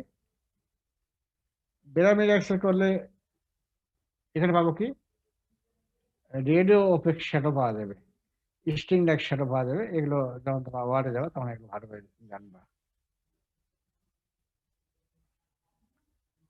এখন আমরা এগ দেখবো, এগটা কিভাবে দেখবো, স্টিল এক্সামিন করে দেখবো মাইক্রোস্কোপে, তাই তো? এই যে কনসেন্ট্রেটেড মেথড এত জানার প্রয়োজন নেই, লিখতে পারো এগুলো, বইতে যেগুলো আছে তোমাদের ভাষায় দেয়। As the SPC-X are passed in the stool in the enormous number, it should be easy to detect the infected person by direct microscopic examination of saline emulsion vector. এই কথা লেখো সংক্ষেপে, আর নিচের এটা না লিখলে হবে। ওই কনসেন্ট্রেটেড মেথডে আমরা করি, এটা এগুলো তোমাদের মেথড লিখতে পারো ভালো করার জন্য, এগুলো এগুলো করিও। তাহলে concentrated of by floating method may be employed for the detection of X in the stool. আর ইনডাইরেক্ট এভিডেন্স কি, চেঞ্জ হলো, চেঞ্জ কি, একটা ইউএসএমএল কাউন্ট বাড়ে যাবে, ব্লাড এক্সামিন করলে কি ইউএসএমএল কাউন্ট বাড়ে গেল। আর ডার্মাল রিঅ্যাকশন করি অ্যালার্জিক, যেটা হলো কি স্ট্রেস টেস্ট করা হয় উইথ প্রোভাইডেড পাউডার অ্যাসকেস অ্যান্টিজেন। নাও এটা কিন্তু বানানটা ভুল আছে, অ্যাবসলিউট না, অবসলিউট, অবসলেট, OBSOLAT, অবসলেট মানে এখন বাতিল হয়ে গেছে।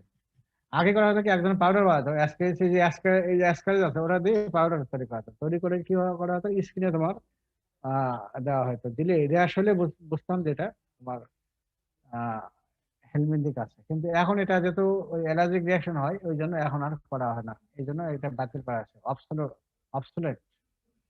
ঠিক আছে, তাহলে আমরা কিভাবে করলাম ডাইরেক্ট এভিডেন্স এবং ইনডাইরেক্ট এভিডেন্স। ডাইরেক্ট এভিডেন্স কি দেখবো, একটা অ্যাডালম দেখবো আর একটা এগ দেখবো। অ্যাডালম কিভাবে দেখলাম, সেখানে আমরা ডাইরেক্ট ওই রোগী আসে তোমাকে হিস্ট্রি দেবে যে নাক দিয়ে যেতে পারে, মুখ দিয়ে যেতে পারে, বা ভমিটিং এর মাধ্যমে যেতে পারে। ঠিক আছে, তারপরে আমরা আহ এইভাবে দেখবো। তারপরে আমরা মাইক্রোস্কোপে দেখবো কি এক্সরে দেখবো, তাই তো।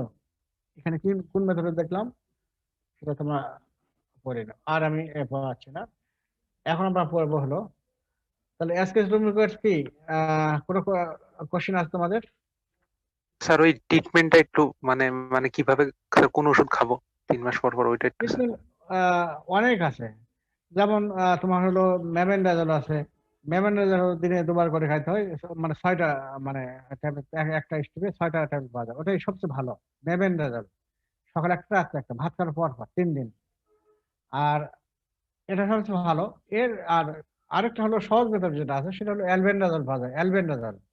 তোমাকে করবা কি অ্যালবেন ডিএস নামে পাওয়া যায় 400 মিলিগ্রাম অ্যালবেন ডিএস।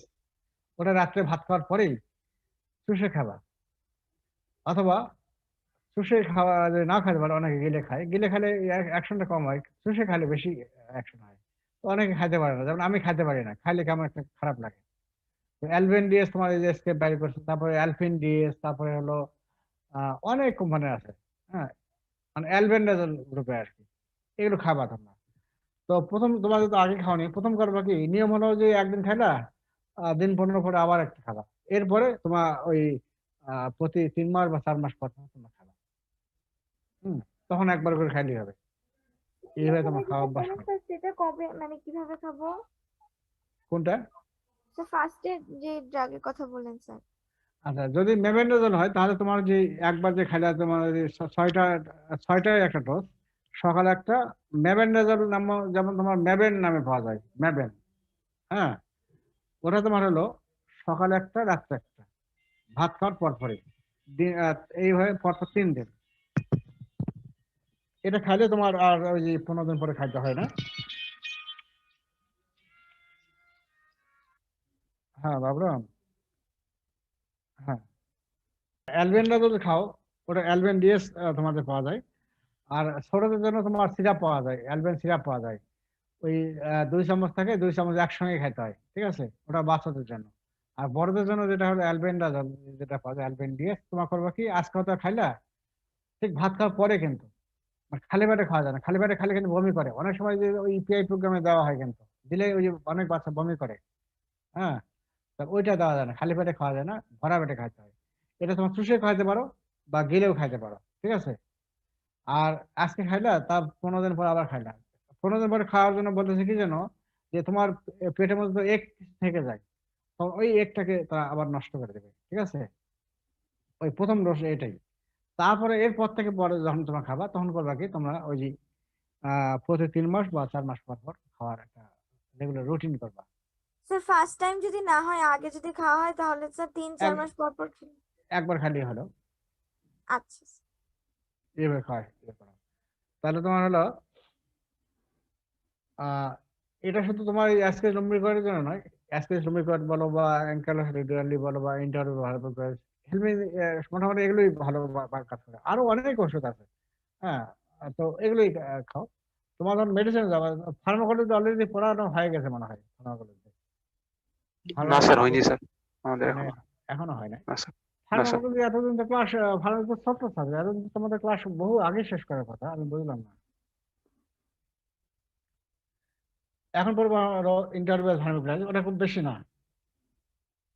এটা আমার এটা গেল কই, আচ্ছা এটা কেটে দিই, তারপরে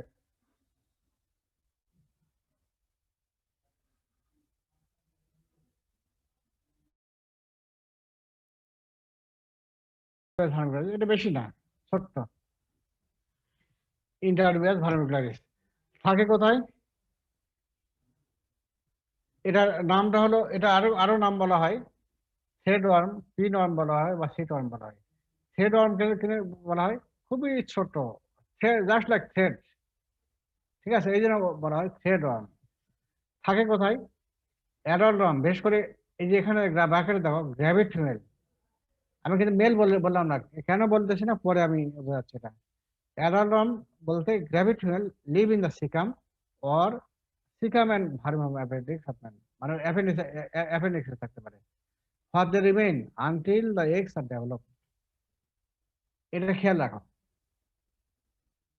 অ্যাডাল্ট ওয়ার্ম বেশ করে gravid female live in the caecum and ভার্মিয়াম appendix of man, for they remain until eggs are develop. কেন বলতেছি এটা পরে বুঝবা। They generally remain on the surface of the mucosa and may occasionally encased in the submucosa. তাহলে এই যে mucosa থাকে। এরপর দেখো অ্যাডাল্ট ফর্মটা কেমন, দেখো small and white in colour, small এবং হোয়াইট ইন কালার, এবং it is more or less spindle shaped and resemble a short piece of thread, সুতা একটা খন্ডের মতো, এই জন্য নাম হলো থ্রেড ওয়ার্ম বলা হয় বা সিট ওয়ার্ম বলা হয়।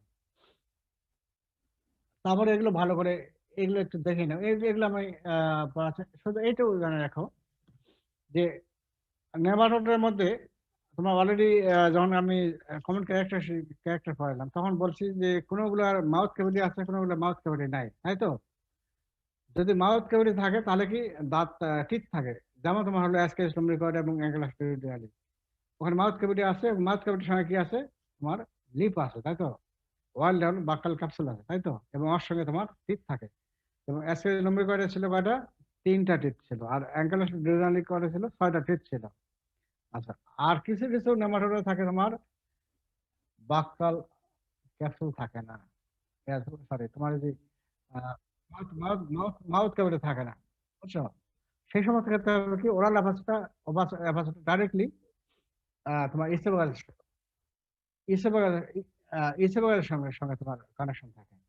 এই জন্য কেমন হবে দেখো, there is no buccal cavity, তাহলে কি হবে, the posterior end of the esophagus is dilated into conspicuous globular bulb, a double bulb esophagus, a characteristic feature of this nematode। তাহলে এই যে ওরাল অ্যাপারচারটা হচ্ছে কি ডাইরেক্টলি তোমার ইসোফেগাসের সঙ্গে জড়িত হচ্ছে, এবং ইসোফেগাসটা হলো তোমার ডাইলেটেড, হ্যাঁ, এবং ডাইলেট হওয়ার জন্য মানে দুইটা অংশে বিভক্ত, এই জন্য বলা হচ্ছে ডবল বাল্ব ইসোফেগাস। এটা হলো এই নেমাটোডের এটা ক্যারেক্টারিস্টিক। তাহলে বাকাল ক্যাপসুল নাই, তারপর হচ্ছে কি oral aperture directly contract with the oesophagus, ঠিক আছে? এরপরে এই দেখো এখানে দেখো উপরেটা মেল এবং নিচেটা female, short piece of thread, হ্যাঁ, এবং হোয়াইটিশ ইন কালার। এই যেখানে দেখো তো থাকে কোথায়, মিউকাসে থাকে, হ্যাঁ, মিউকোজায় আটকে আছে, দেখো, হ্যাঁ, ছোট্ট না, মিউকোজায় আটকে আছে, এই যেটা, হ্যাঁ।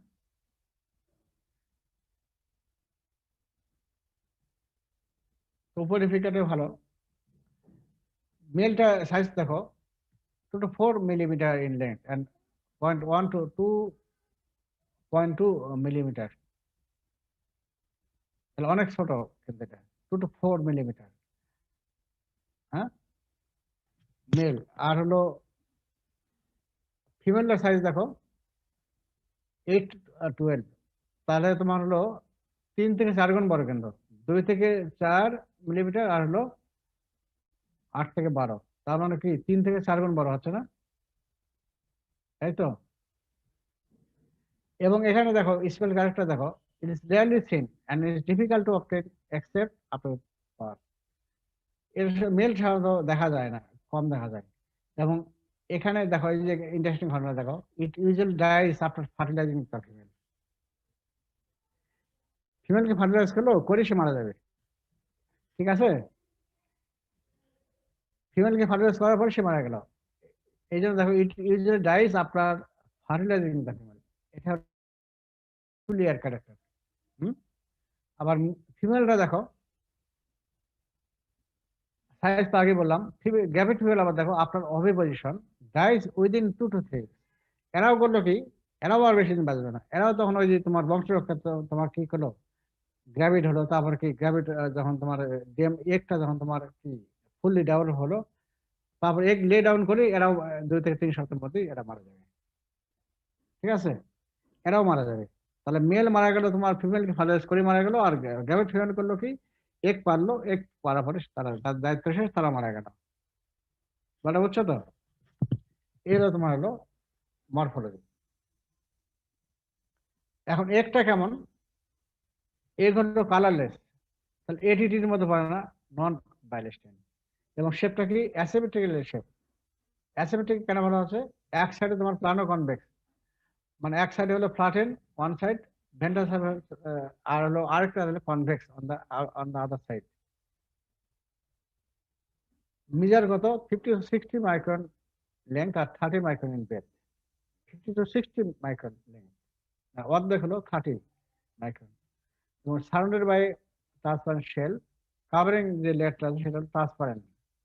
হ্যাঁ, আর ভিতরে থাকে কি contents coiled tadpole like larva, ব্যাঙ্গাসির মতো লার্ভা থাকে, এবং floats in saturated solution of common salt. এইখানে দেখো এটা কি বাইরে কি থাকে, একটা ট্রান্সপারেন্ট শেল থাকে, তাই তো?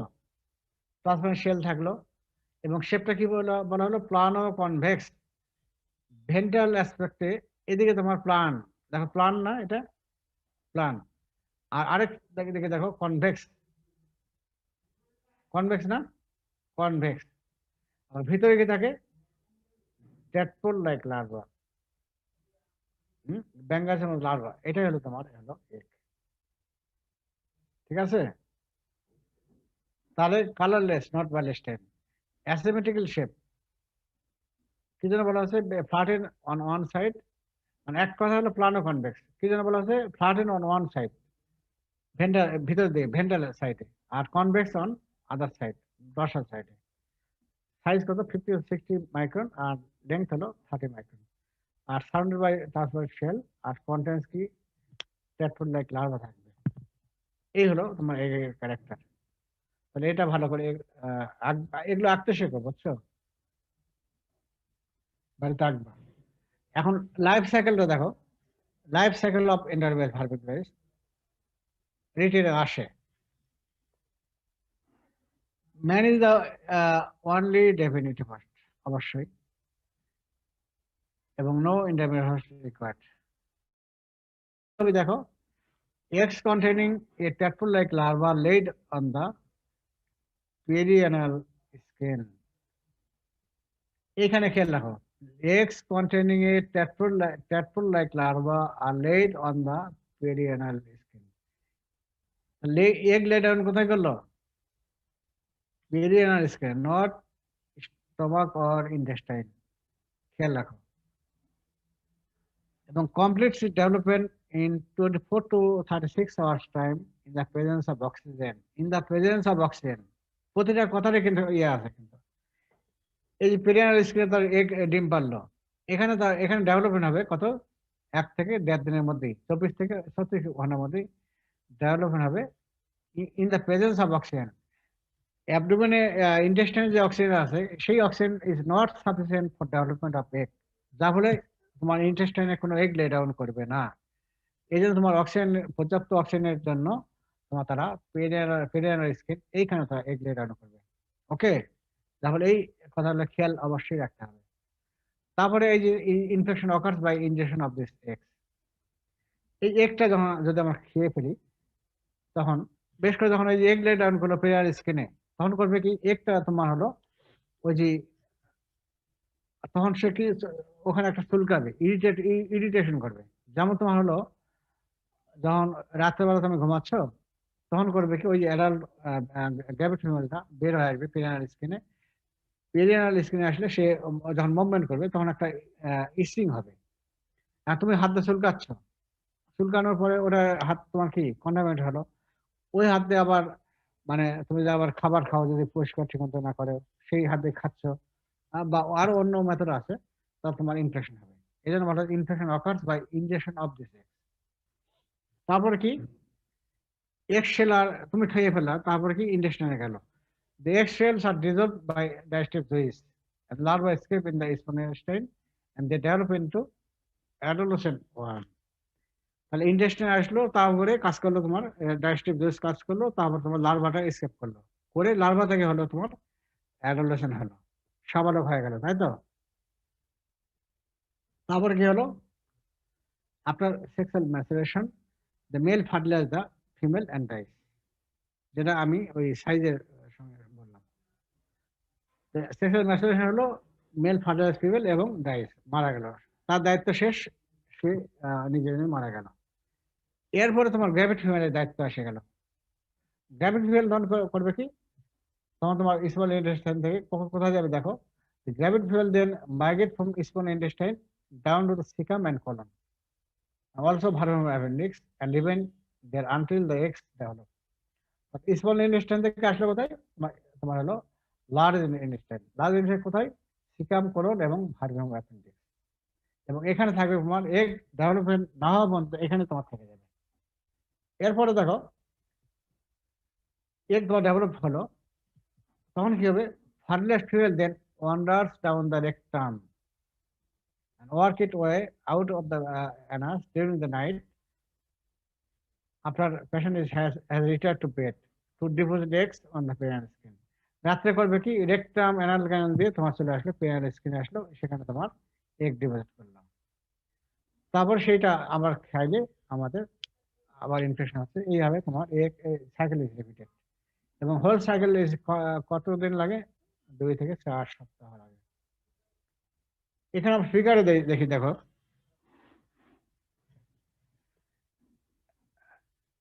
ফিগারে দেখো, এইখানে দেখো, আমি প্রথম বললাম কি যে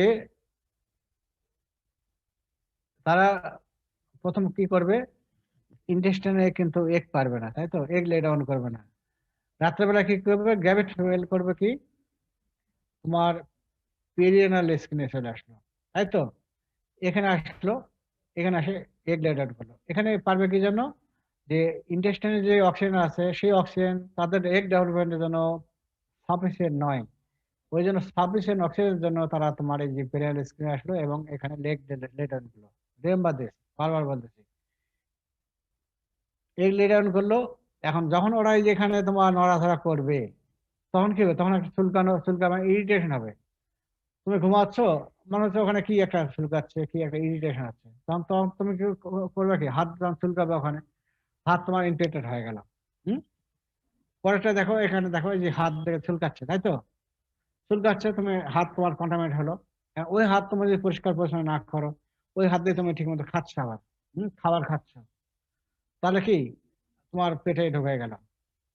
তারপর তোমার গেল কোথায়, তারা গেল ইন্টেস্টাইনে গেল। ইন্টেস্টাইনে গেলে কি হবে, তোমার সেখানে ডাইজেস্টিভ জুইস ওই এগের উপরে কাজ করলো এবং ওয়ালটাকে ভেঙে দিল, লার্ভা লিভাইট করলো, তাই তো, লার্ভা লিভাইট করলো এবং লার্ভা তোমার আবার কি অ্যাডোলেসেন্ট তৈরি হলো। এরপরে কি হবে, অ্যাডোলেসেন্ট হলো, এরপরে কি হলো,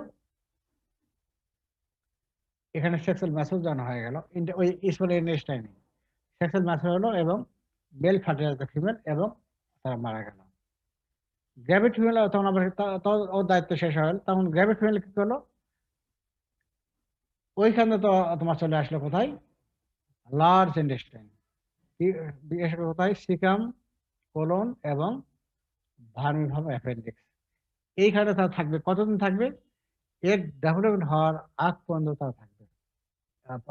এগ ডেভেলপমেন্ট হয়ে গেল, তারপর তোমার করবে কি, ওইখান থেকে বের হয়ে রেকটাম দিয়ে অ্যানাল ক্যানাল দিয়ে তোমার আসবে, আবার তোমার হলো পেরিয়াল স্কিনে আসলো, রাতে তুমি ঘুমাচ্ছ, তখন তোমার আবার এগ লে ডাউন করবে, আবার তোমার এইভাবে সাইকেল রিপিটেড হবে। ঠিক আছে, এই হলো তোমার হলো। তাহলে এখন তোমার হলো এই যে আমি তোমার যে হ্যাবিটেট যেটা বললাম,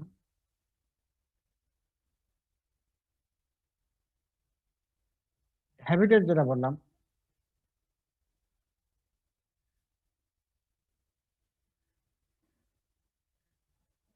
এখন দেখো তো, অ্যাডাল্ট রম ব্র্যাকেটে কি লিখছে, gravid female live in the caecum and vermiform appendix of man for the event until the eggs are developed. এখন বুঝছো তো? এখন আর কোশ্চেন আছে? এই জন্য এই জিনিসটা আমি আপনার বলতে হ্যাবিটেট। তারপরে তোমার হলো হোয়াইটিশ কালার এবং থ্রেডের মতো শর্ট পিস অফ থ্রেড, এই জন্য বলা হচ্ছে তোমার হলো থ্রেড ওয়ার্ম। তারপরে সাইজটা জানো।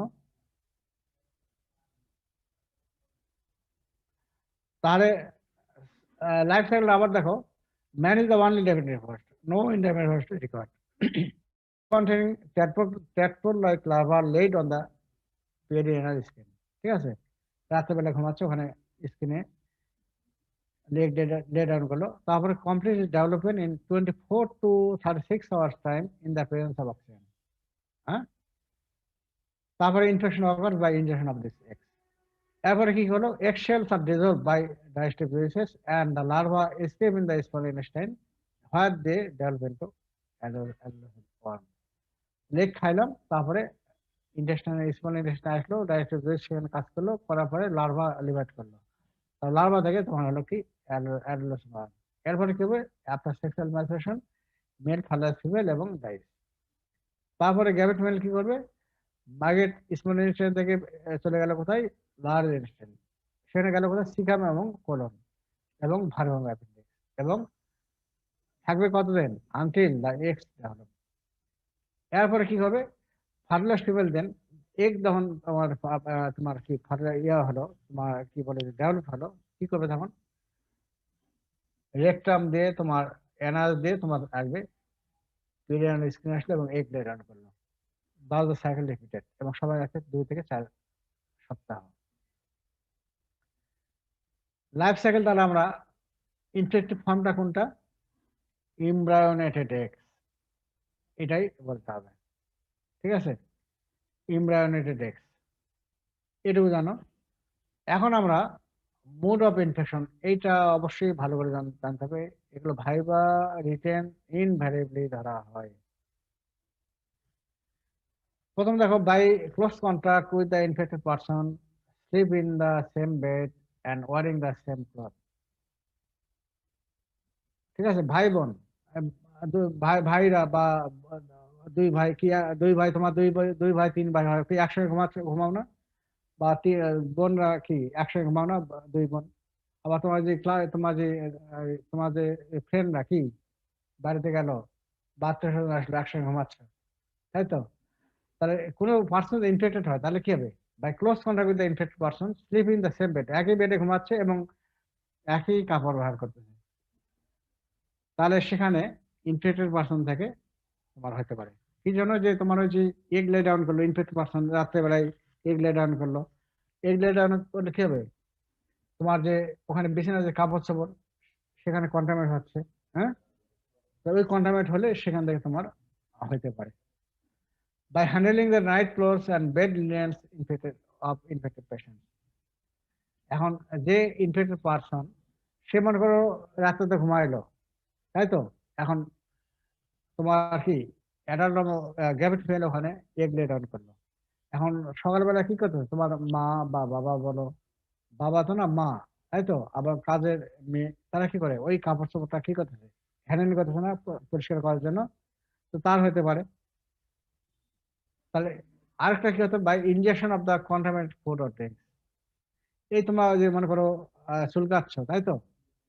এটা অবশ্য এটা injection contaminated food or drinks, ওই তো এটার মাধ্যমে হতে পারে। আবার দেখো, অটো ইনফেকশন, আরেকটা হলো রেট্রো ইনফেকশন। আমি কিন্তু ওই যে মোড অফ ট্রান্সমিশন যখন ওই যে ইন্ট্রোডাক্টরি ক্লাসে বলেছিলাম, তখন কিন্তু বলেছিলাম এগুলো অটো ইনফেকশন, রেট্রো ইনফেকশন, এগুলো টার্ম ছিল। অটো ইনফেকশনটা কি, অটো মানে কি নিজে নিজে ইনফেকশন হবে, তাই তো? অটো ইনফেকশনটা হলো যে তুমি রাত্রে ঘুমাচ্ছ, ওখানে এগ লে ডাউন করলো, তখন মুভমেন্ট যখন করবে তখন কি খুবই ইচিং হবে, ইরিটেশন হবে, তখন তুমি চুলকাচ্ছ, তোমার হাত কি কন্টামিনেট হলো। ওই হাত যদি তোমার ঠিক মতো যদি পরিষ্কার না করো, ওই হাত দিয়ে তুমি খাবার খাচ্ছ, তাহলে ওই খাবারের সঙ্গে তোমার একটা কি হলো, তোমার পেটে পেটে গেল এবং তুমি ইনফেকশন হলো। এটাকে বলে অটো ইনফেকশন, নিজে নিজে। আর এখানে দেখো, at the time of egg laying, egg যখন পারবে তখন কি হবে, the movement of the worm, adult worm, causes intense itching, করবে, যার ফলে কি হবে, inducing the patient to scratch the affected part.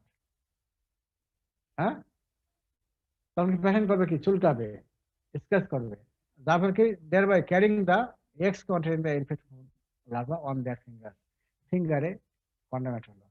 এখন কি হবে, these eggs are subsequently transferred to the food and swallowed by the patient himself, or the infection may occur direct from anus to mouth. এটা হলো বেশ করে children যারা, তাদের বেশি হতে পারে। এটা হলো অটো ইনফেকশন, ঠিক আছে। আর রেট্রো ইনফেকশন কাকে বলবো, এই যে তোমার হলো এগ লে ডাউন করলো পেরিয়াল স্কিনে, এখন ওইখানে তোমার কি 1 থেকে 1.5 দিনের মধ্যে, 24 থেকে 36 ঘন্টার মধ্যে তোমার কি হচ্ছে, এগ তোমার কি ডেভেলপ হয়ে তোমার লার্ভা তৈরি হচ্ছে। ওই লার্ভাটা করবে কি, ওই পেরিয়াল স্কিন থেকে তোমার ডাইরেক্টলি অ্যানাস দিয়ে তোমার দেখতে হবে ইন্টেস্টাইনে প্রবেশ করবে। এটাকে বলা হচ্ছে রেট্রোগ্রেড ইনফেকশন অথবা retro infection. This is a process in which the eggs lay down in the perineal skin, immediately hatch into the infected form of larva and migrate through the anus and develop into adolescent worm in the colon. Okay? তাহলে আমরা 5টা পয়েন্টসে ভাগ করবো। একটা হলো ওই 1 number 2 number পয়েন্টসটা তোমার লিখে নাও, কন্ট্যাক্ট। 3 নাম্বার হলো ইনজেকশন, তারপর অটো ইনফেকশন আর রেট্রো ইনফেকশন। খেয়াল এইভাবে রাখবা। তাহলে কন্ট্যাক্টের মাধ্যমে কোনটা আসলে close contact with the infected person. কিভাবে ক্লোজ কন্ট্যাক্ট হচ্ছে, slip in the same bed and wearing the same cloth. একই বিছানায় ঘুমাচ্ছে, একই কাপড় ব্যবহার করছে, তাহলে তোমার ইনফেক্টেড পারসন থেকে আরেকটা পারসনকে হতে পারে। এটাকে বলা হচ্ছে ক্লোজ কন্ট্যাক্ট, ঠিক আছে। একই বিছানায় ঘুমাচ্ছে বা একই কাপড় ব্যবহার করতে হবে। আবার কি হলো, by handling the night clothes and bed linens of infected patient. তোমার কাপড় চোপড় যেটা রাত্রে ব্যবহার করলা, সেটা তোমার মা বলো বা তোমার কাজের মেয়ে বলো, ওরা তোমার হ্যান্ডেলিং করতেছে, তখন তাদের হতে পারে, তাই তো। এবং ফুড এবং ড্রিঙ্কস এর মাধ্যমে হইতে পারে। যে ওই যে তোমার যে খাবার যে সার্ভ করতেছে, হ্যাঁ, যেমন হোটেলে যারা করে খাবার সার্ভ করে, বা খাবার মেয়ে তোমাকে খাবার সার্ভ করতেছে, তারা তো ঠিক মতো তোমার কি সাবান দিয়ে হাত ধোয় না, হ্যাঁ। তাহলে তারা যদি খাবার হ্যান্ডেলিং করে তাহলে কি হবে, তাহলে তুমি ইনফেকশন হতে পারো। এই জন্য বলা হয় ingestion of the contaminated food আর ড্রিঙ্কস। তাহলে 1 হলো 1 আর 2 হলো কন্ট্যাক্ট, 2 নম্বর ইনজেকশন, 3 নম্বর হলো অটো ইনফেকশন। এটা হলো কি, যে এগ লে ডাউন করলো পেরিয়াল স্কিনে, তখন তোমার মুভমেন্ট করার জন্য ইচিং হচ্ছে, তখন তুমি চুলকাবা, স্ক্র্যাচিং করবা, করলে কি তোমার ফিঙ্গার গুলো কন্টামিনেট হবে। ওই হাত দিয়েই তুমি মনে করো ঠিক পরিষ্কার না করে খাবার খাচ্ছ বা মুখে টাচ করছো, তা তোমার ইনফেকশন হতে পারে। বিশেষ করে ছোট বাচ্চারা এটা কমন হ্যাবিট, তাই না, ছোট বাচ্চা তাই হয় না। আর রেট্রো ইনফেকশন কি, এই তোমার পেরিয়াল স্কিনে এগ লে ডাউন করলো, এটা যখন তোমার ডেভেলপ হবে 1 থেকে 1.5 দিনের মধ্যেই, ওটা তোমার ডাইরেক্টলি তখন অ্যানাস দিয়ে আবার তোমার দেখতাম, তারপর তোমার হলো লার্জ ইন্টেস্টাইন গেল, সেখানে তোমার আবার তোমার অ্যাডাল্ট ওয়ার্ম তৈরি হয়ে গেল। এটাকে বলা হয় রেট্রো ইনফেকশন। তাহলে ভালো করে এই জিনিসগুলো পড়বে, আমরা কিন্তু পরীক্ষায় এগুলো ধরি। প্যাথোজেনেসিস এটা অতটা গুরুত্বপূর্ণ নয়। এটা সাধারণত বেশি কিছু রিলিজ করে না। এটা কি করে, ওই মুভমেন্ট করতেছে, মুভমেন্ট করলে কি ইরিটেশন, চুলকাচ্ছে, এটাই তোমার হলো মেইনলি হয়। ঠিক যেমন ধরো significant pathology is the irritation caused by the gravid female around the anus. যখন সে ডিম পাড়ার জন্য আসতেছে, তখন একটা ইরিটেশন হচ্ছে, চুলকাচ্ছে, স্ক্র্যাচিং হচ্ছে, এটাই। তারপর কি হচ্ছে, migrating female often enter into the female genital tract and female urethra causing inflammation. এটা হতে পারে, এগুলো থিওরিটিক্যাল। তাহলে ফিমেলদের হতে পারে, ফিমেল জেনিটাল ট্র্যাক্টে আসতে পারে বা ইউরেথ্রায় আসতে পারে, তখন ইনফ্লামেশন হতে পারে। আবার আরেকটা কি হতে পারে, the worm may enter in the পেরিয়াল cavity through the fallopian tube, এটা হতে পারে। এগুলো অত মানে গুরুত্বপূর্ণ নয়।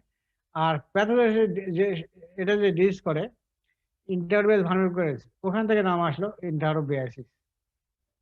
হ্যাঁ,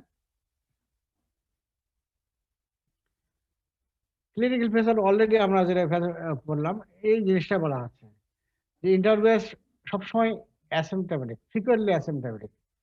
আর সিমটমে থাকে তাহলে কি হবে? সিমটম ঠিক বলবো না এগুলো, দেখো এখানে যে মোস্ট টিপিক্যাল সিমটম কি? Perianal pleuritis, specially at the night, যখন এগ লে ডাউন করবে তখন মুভমেন্ট করলে তখন চুলকাবে, এটাই এটাই হচ্ছে তোমার। তারপর ওকেশনালি কি হয়?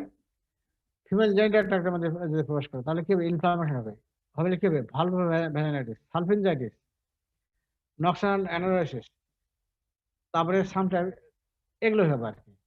আবার অ্যাপেন্ডিসাইটিস হতে পারে। এছাড়া যদি অ্যানোরেক্সিয়া, ইরিটেবিলিটি, অ্যাবডোমেন পেইন হতে পারে। এগুলো সাধারণত পরীক্ষা আসে না সাধারণত, এগুলো আর কি, এগুলো দেখে নিও একটু, প্রবলেম বেশ পছন্দ দেওয়া হয়। ল্যাব ডায়াগনোসিস এটা গুরুত্বপূর্ণ।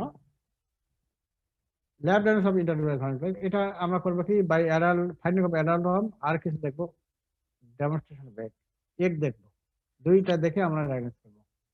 কিভাবে দেখি? ডিটেকশন অফ অ্যাডাল্ট, তোমাকে পেশেন্ট যে worm are often detected by the patient himself or the patient parents of the children. তোমার কাছে যখন রোগী আসবে এসে বলবে, স্যার রাতের বেলা আমার যে পায়খানার দ্বারে চুলকায় এবং আমি ওই ওয়ার্ম বলবে যে সাদা সাদা সুতার মতো একটা জিনিস দেখতে পাই, ঠিক আছে? তখন তোমার একটা আইডিয়া হবে, ঠিক আছে? অথবা বাচ্চা হলে বলতে হবে, তার বাচ্চার মা বাবা বলবে, ঠিক আছে? এই হিস্ট্রিটা একটা দেবে। তো তুমি একটা ডায়াগনোস করলা, সে সময় থেকে তো করবা কি, ওকে ওকে দিবা কি, if there is any history of passage of small whitish worm in the faeces, the patient should be instructed to bring such specimen preserved in alcohol or formaldehyde, 20% formaldehyde for examination. এই সময় থেকে তো alcohol দিতে পারো বা ওই বলতে পারো 20% formaldehyde, 20% formaldehyde কত দেখি,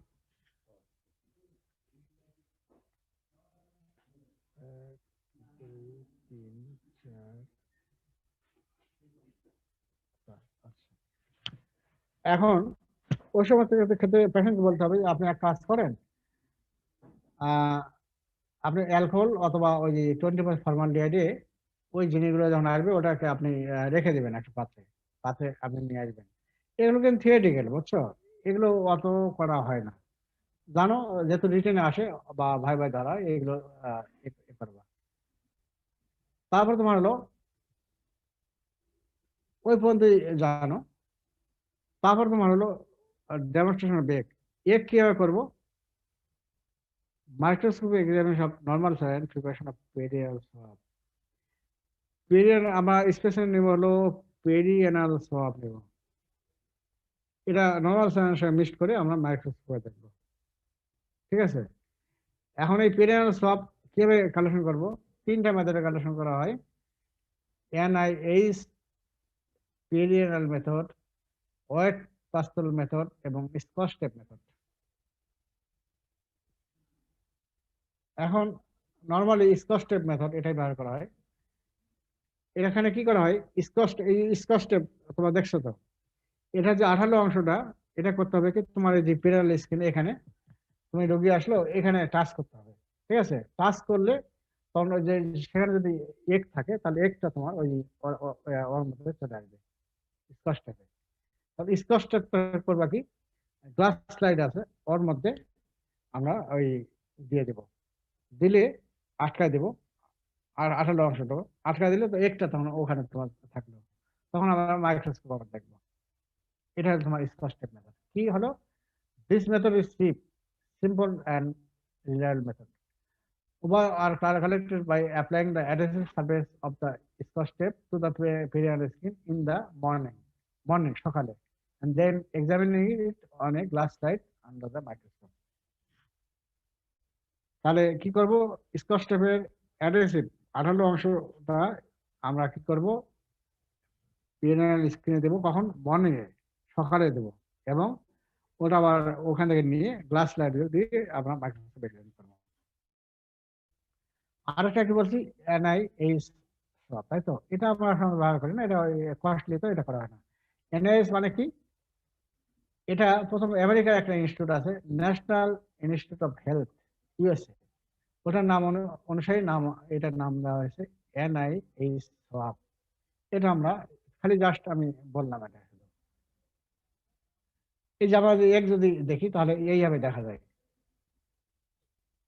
আচ্ছা, এখন আমি স্যাম্পল বললাম, কি বললাম?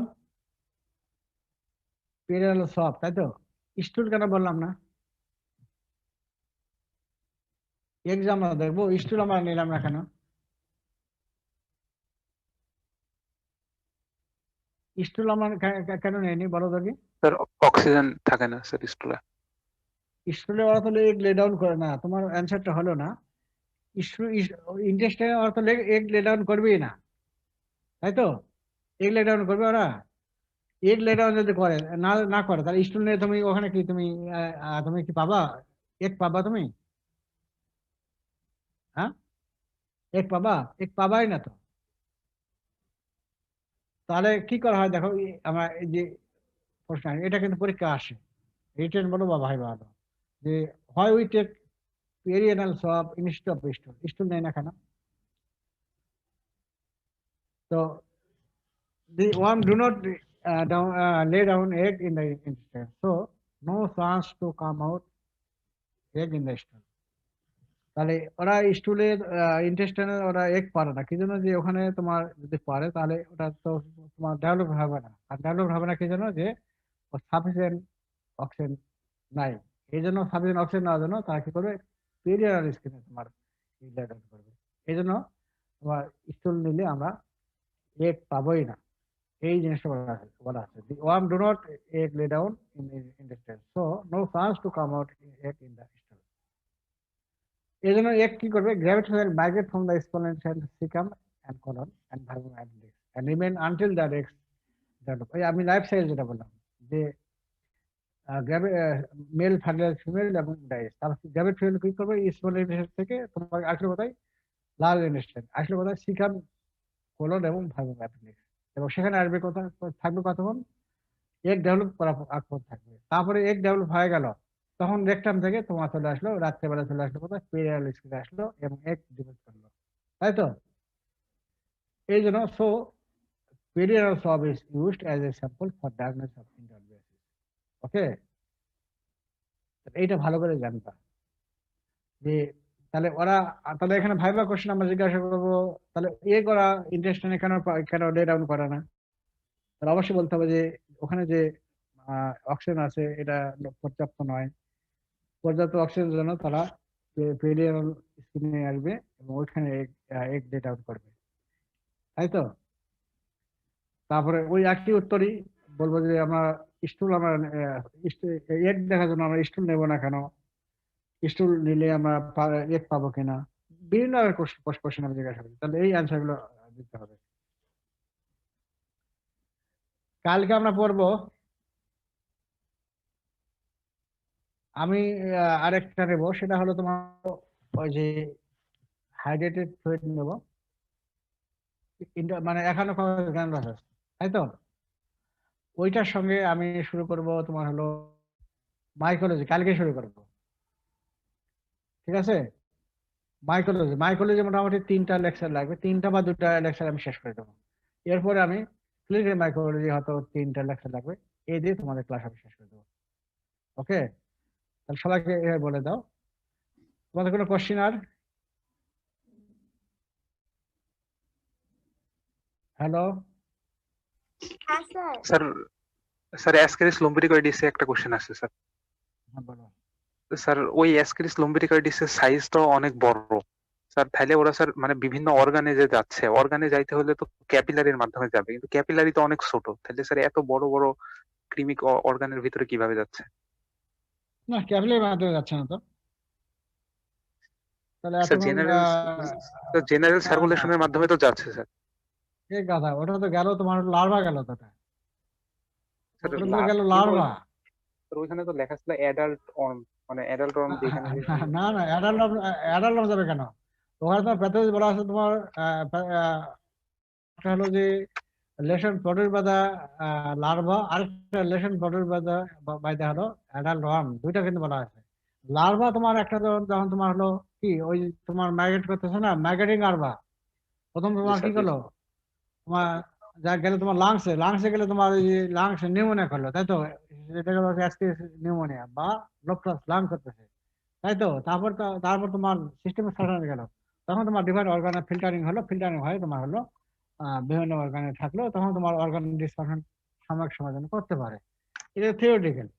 তারপর তোমার একটা হবে অ্যালার্জি হবে, এসএনএফএল হবে, তাই তো। ওটা তোমার হলো ইয়ের জন্য, লার্ভার জন্য। আর অ্যাডাল্ট কথা কি হবে, একটা হলো স্পলেটিভ অ্যাকশন, তুমি যে খাবার খাচ্ছ সেটা তোমার ভাগ হচ্ছে, তারপর কি প্রোটিন ম্যালানিন আছে, নাইট ব্লাইন্ডনেস আছে, তারপর তোমার হজম তোমার পেটে হতে যাচ্ছে না এটা।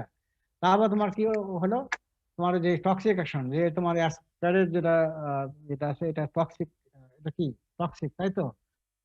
লাইক ফেভার হবে, আরেকটা হলো কি অ্যালার্জিক ম্যানিফেস্ট হবে, যেমন কি হবে আর্টিকেরিয়া, স্কেচিং আর্টিকেরিয়া হবে, তারপর তোমার কি হবে ওখানে, হুম, এগুলো হবে না।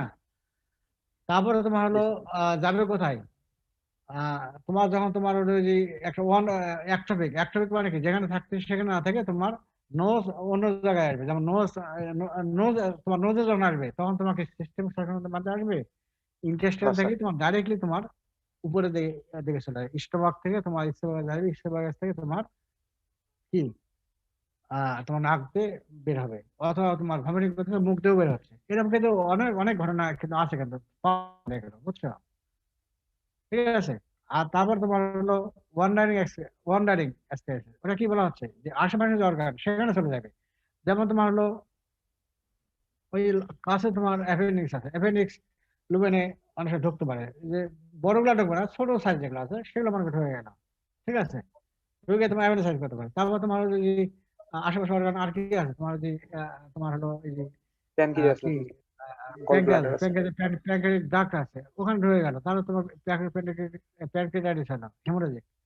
গলব্লাডার আছে, তোমার গল ডাইরেক্ট ঢুকবে না, ওখানে তোমার যে ওই যে তোমার কি বলে কমন বাইল ডাক্ট আছে, সেখানে তোমার প্রবেশ করলো, তাহলে কি হবে সেখানে, অবস্ট্রাকটিভ জন্ডিস হবে, তাই তো। আর লিভারে ওটা ঢোকে, ওটা আমি মানি না, ওটা লিভারে কেমন ঢোকে, ওই তোমার এই এগুলো হচ্ছে, স্যার আমি তাই লিভারের তো। কথা মানে বলছিলাম যে লিভারে যদি লিভারে হয় তখন। ওইভাবে না, লিভারে ঢুকতে পারবে না, ওটা নয়, ওই যে কমন বাইল ডাক্টের কথা বলা হচ্ছে আর কি। হুম, ওটার জন্য তোমার লিভারে হচ্ছে, ওটার জন্য তোমার হলো হতে পারে সাপারেশন, লিভার আসতে হতে পারে, তবে এগুলো থিওরিটিক্যাল। তাহলে কালকে আমি আহ তোমার নেবো হলো এখানে এবং তোমার ইয়ে নেবো ফাঙ্গাস মাইকোলজি, ঠিক আছে।